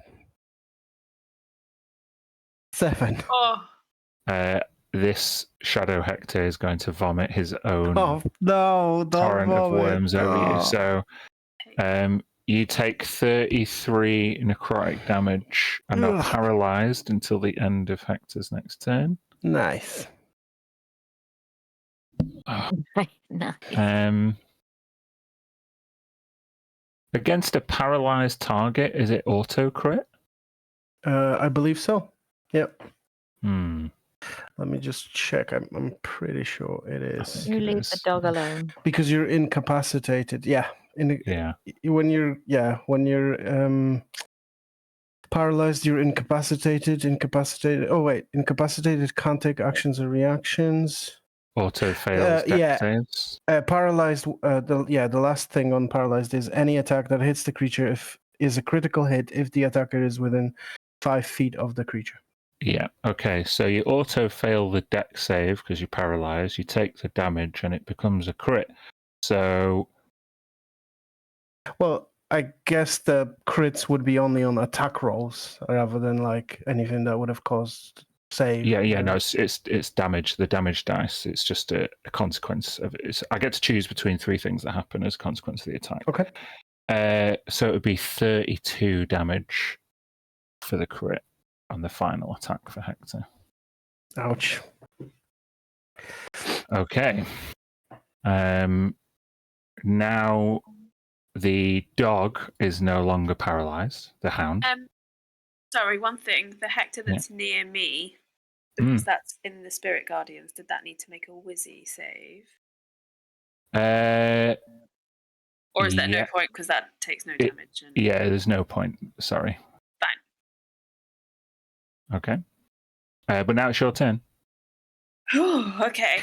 They're just like extensions of him, aren't they? Like he can just basically use them to hit at distance without being there, basically. Correct.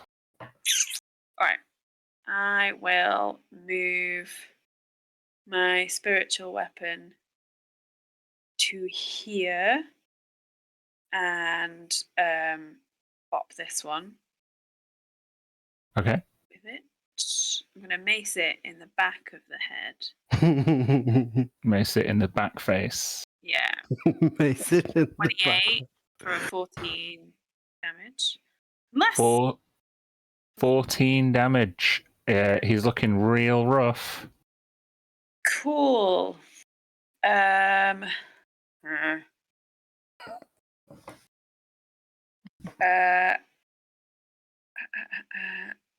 I think can I see Hector, real Hector?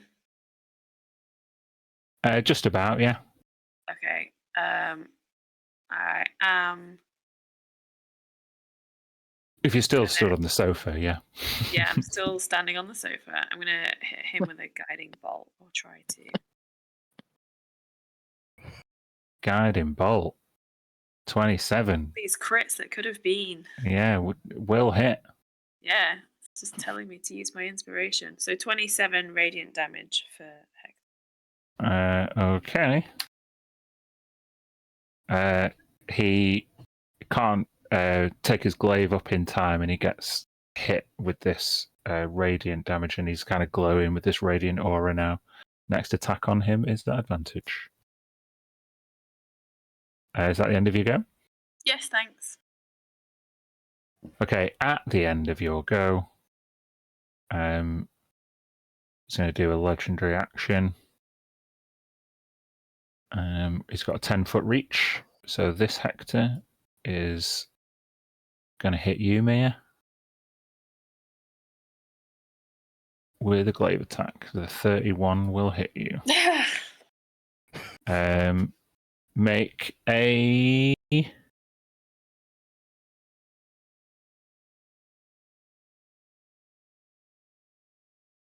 Oh, yeah, make a dex save. All right. Sorry, one of them, the way it's worded is just totally pointless. Okay, so that is 30 slashing damage. All right. So I need a DC 15 concentration check from you. Okay, you're all good. Now it is the servant of the unsated one. It's a cool name, isn't it? But this one totally just is, even if he saves, he's toast. He had 1 hit point left. Oh, cool. This one is just still out of the dome that's below. Okay.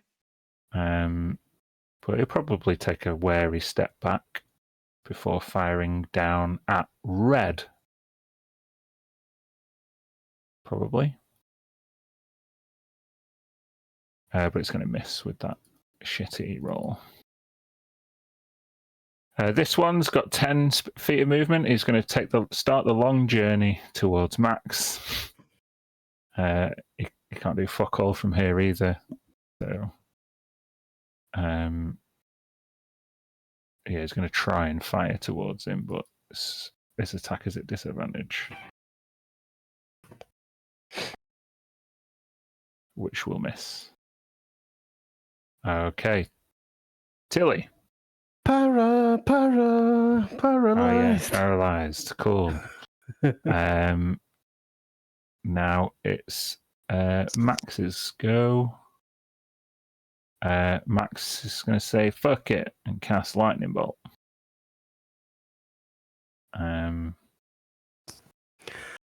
The lightning bolt. Think that ignites everything on its way, right? Yeah, thankfully it's just across a space. Yeah, shit. I don't think this thing that is power word pained has got disadvantage on his saves. I don't think it's going to make this. So yeah, it rolled a 5. So it takes 44 lightning damage.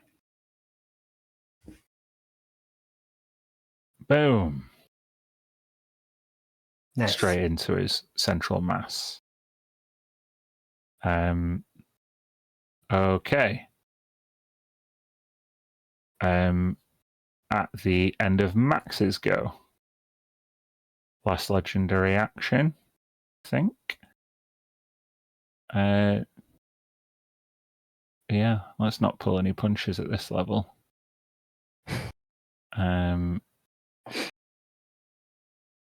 Tilly, another crit attack on you. Yeah. For exactly 32 damage, I'm afraid. Nice. 16 times 2. As that you don't. Yeah, The 0. Get 1 hit point from having your name. There you go. The Book of Shadow, the Book of Radiance, or Revelations, yeah. or we have to called. kind of reflavor it. Yeah. Okay. So as Hector plunges, or the Shadow Hector plunges the glaive down into Tilly, he like cackles maniacally, and then as he looked down, Tilly, your eyes open, and you're kind of just temporarily bathed in radiant light. And he like takes his glaive out and looks like, no, it's impossible.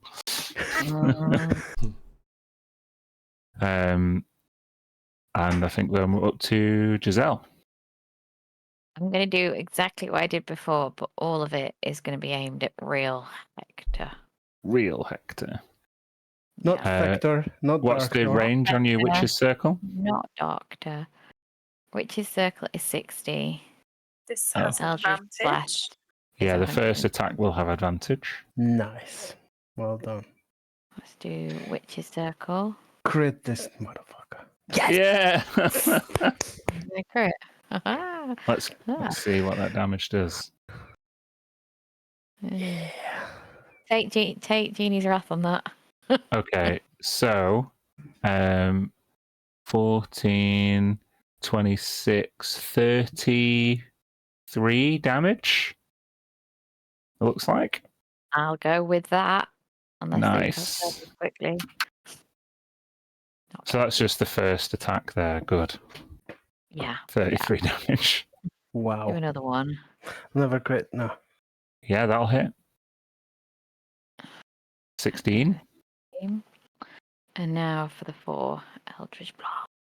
You're going to use don't forget to use your sorcery points to do that. 2 points, yep. Uh-huh. Yep. 1, 2. Did that 2 do? Neither of those hit. The second 2 do, though, including the second crit of your turn. So I'll do the non-second. I'll do that one first. Which is 9 9. plus. And then 12. Yeah. 12 You damage. massacred him. Yeah, literally. You just as you throw the Witch's Circle and you follow it up with blast, like you catch the Witch's Circle in your other hand and Eldritch Blast with your free hand and then throw it again. You just constantly. everything I got. And Hector he's quick, but he's not quick enough to deal with this barrage of shots from midair. Cool. Does he like moan from pleasure every time he gets pain? He does seem to enjoy it somewhat, being a monk of Ilmater. Punishment, he seems to deserve it on some subconscious level. He knows he's a bad boy. Yeah. Hey, no one will ever be as creepy as that priest of Ilmater from Baldur's Gate 3, who's in he's True. just so horrible. True. Anyway, is that the end of your turn, Giselle? Are you staying where you are? Are you using your movement to fly anywhere? Nope, I'm going to stay where I am. Okay. Then Red. Sure go. Okay, let me check the range on this. I'm going to try something I've only very rarely tried. Nuclear explosion. Yeah. I'm going to cast nuclear fission. Within 60 feet, is the real Slim Hector 60 feet away from me, potentially? Or less? Yes, he is. I will. This isn't Shady, like an please amazing stand up. save on this, but Iron Flask is empty. Shit. Essentially, he makes a DC 17 Wisdom saving throw, or he may become trapped. Flask. If he's native to a different plane of existence, which is what I was very unsure on with how that works. Well, you are not on the material plane currently. Yeah. So hopefully that's what he is. Yeah. I know he's Other from than the one material you're plane. currently on, yeah. Oh my god, go on. So it is a Wizzy save DC. Just 17. Oh, fuck. I said before his Wizzy is not as high as you would expect. But he still got legendaries or something. Maybe. I rolled a natural one. Nice. I think he's out of legendaries because I wasted one on Spirit Guardians. However, it's really fitting. The dice wanted him to be sucked into this Iron Flask. Oh, yes. With that, the Shadow Hectors disappear.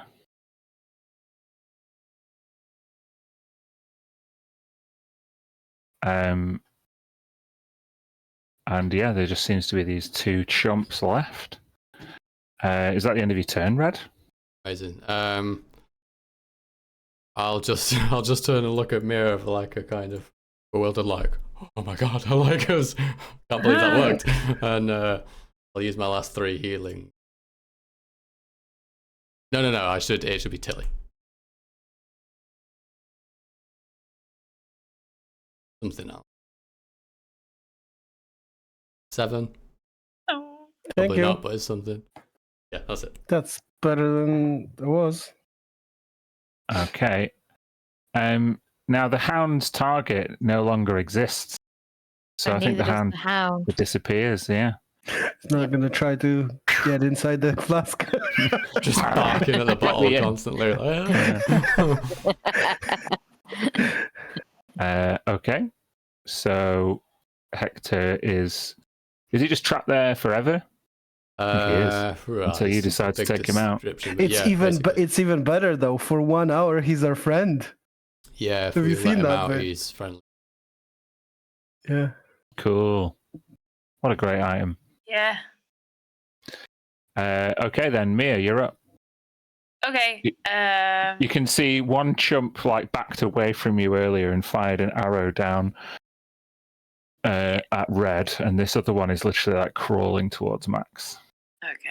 I'll go for the one that fired at Red first. Mm-hmm. Hit it with spiritual weapon. Sure. For 13 force damage. Mm-hmm. Then I'll cast Toll the Dead on it. Okay. They have a special ability here, Turning Defiance. So they get advantage against this. Okay. But they both have to make it, right? It's just on one. Oh, just on one. Are you choosing this one? The one that I'd bopped. Yeah. Okay. Where's he? 22 I rolled. But yeah, it takes no damage then. Okay. Yeah, I'm not going to be able to help, I don't think, in any other way. You've done your action and your bonus action. Yeah, I'll go towards Tilly as a kind of another wall of defense, but that's it. Okay. Now it's their go. This guy is totally outmatched. So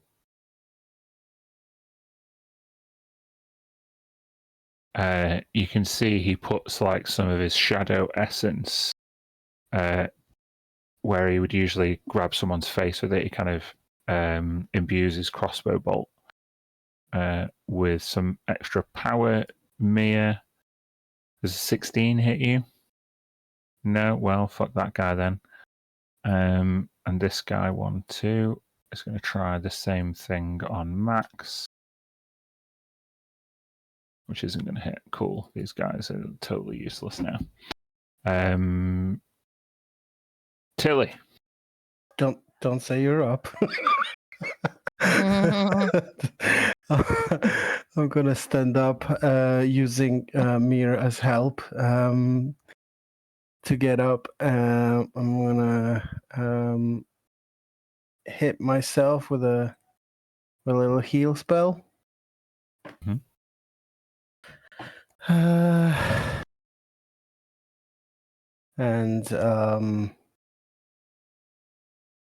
And breathe deeply and sigh. And sigh with disappointment as to what has been happening here. That's it. Okay. You done? Max is going to finish this guy off with another lightning bolt spell, which will destroy him. Just literally firing lightning bolts out of his instrument. And Giselle, you're up. Yeah, let's do Witch's Circle and then decide whether I want to go further after. Mm-hmm. Oh, you get him. Both of them will hit. Look at those. 30. How did all your characters, Lucy, become absolute powerhouses? They do. Well, it's funny that I've had this for so long and I've not even put them together before. Well, you know, whatever. 10 and 5 and 8 and 7. Are you going to use Genie's Wrath on any of them? Yeah, I use this 8 and 7 one. 6 plus 1, 7. Yep. Okay, hold on. 15. 15. Plus 29. It is. Go for it. Yeah, he's been relatively unscathed. He's starting to look a bit more damaged. Then we'll carry on because I've still got 5 sorcery points left and it's only costing me 2. Mm-hmm. And then Eldritch Blast. Do it. Oof. Crit. Okay, only the crit will hit. 12. 12 damage. He's still going. 13. Okay. That's it. Okay. Red. I will.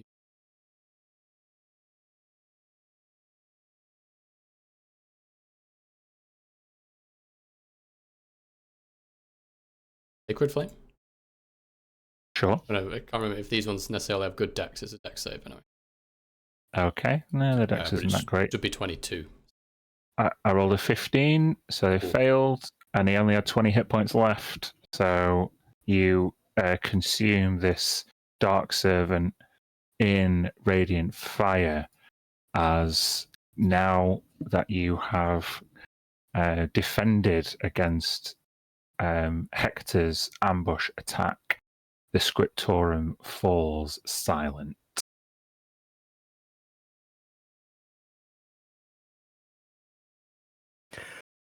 Okay. He was not a nice guy. Like, not even a little. Wait, where is he? Dink, dink, dink. It's in a spottle. Work this time. Oh. You turned him into a genie? He ain't no genie. Trust me. A whole other thing. What's going to happen to him? Nothing while he's in here. He's trapped. He'll be conscious in there. Doesn't need to eat or sleep or anything, right? Or breathe or sleep. Just him and his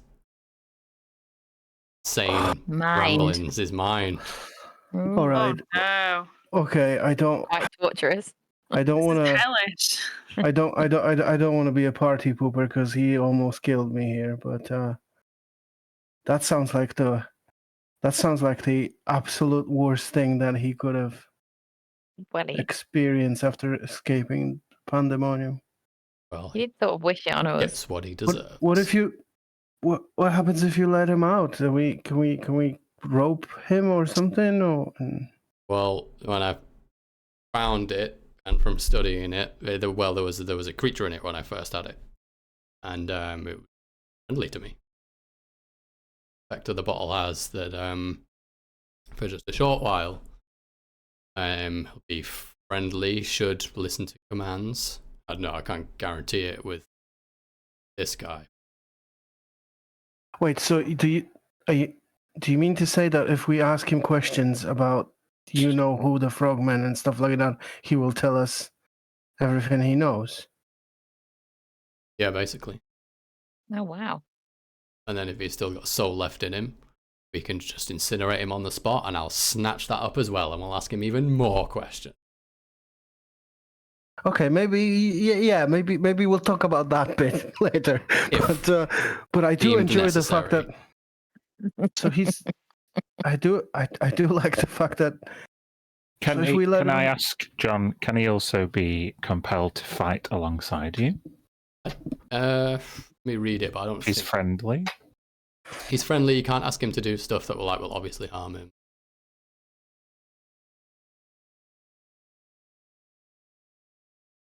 If you give no commands or give it a command that is likely to result in death, it defends itself but otherwise takes no action.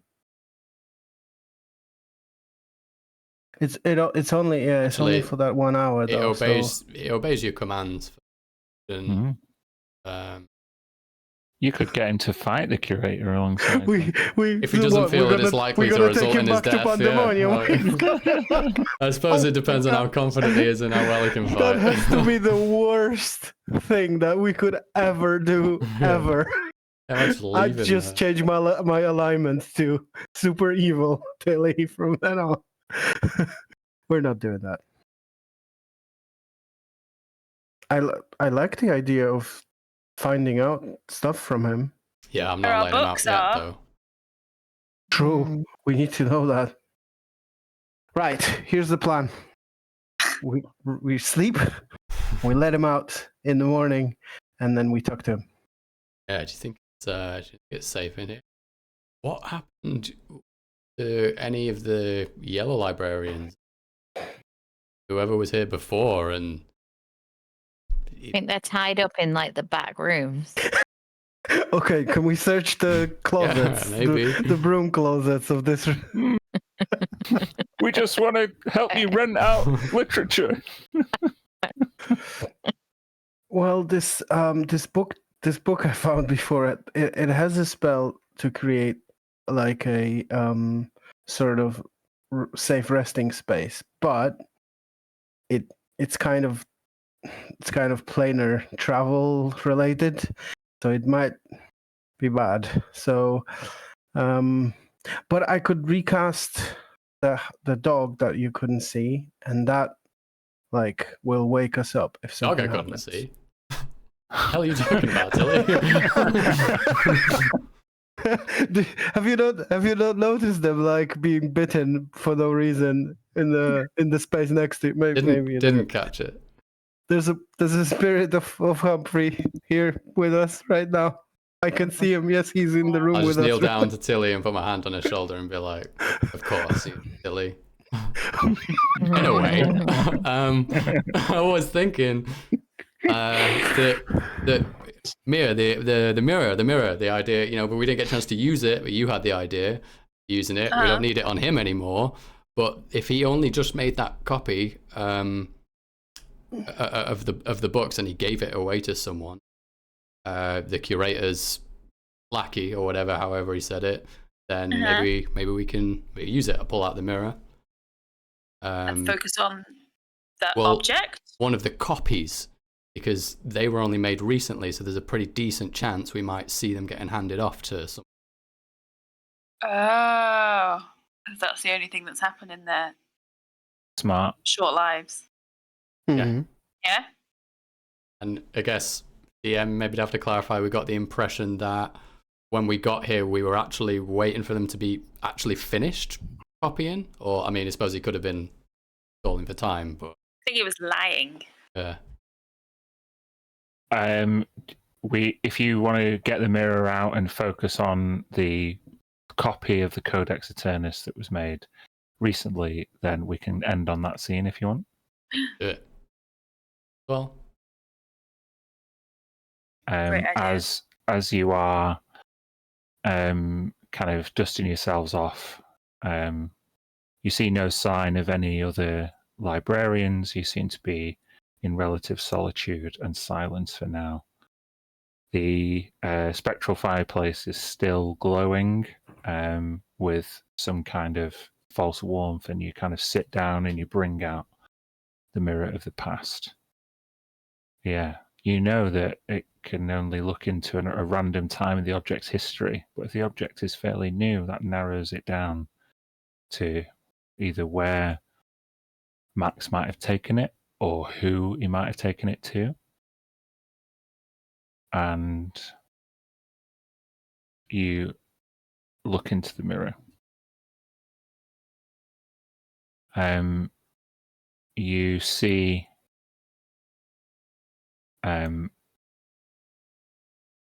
Max walking down some stone steps, holding his copy of the Codex Eternus. You see him step into a small teleportation circle. And as the teleportation circle flashes, you see he's in a lair of bones. He places the book down on the floor deferentially as two huge eyes open from in the darkness ahead of him, dwarfing his size. You don't hear anything through the mirror, but you just see a huge taloned claw reach out in front of Hector and pull the book into the shadows.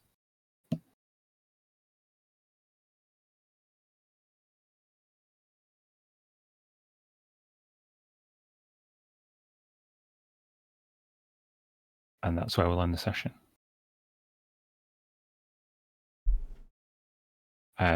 Expensive. Hmm? That book was so expensive. Yeah. What kind of creature would covet such an expensive treasure? Oh no. So, thank you very much, guys. It was nice just to get back into the swing of things. Bit of RP, bit of a throwback history. Wow. Historical enemy. Now we A puzzle. A puzzle as well, yeah. Puzzle. that was Tough puzzle. 80% of this. Are we streaming as usual next week? I think we are. Oh. Yeah. Then stream. Thanks for joining us, guys. Bye.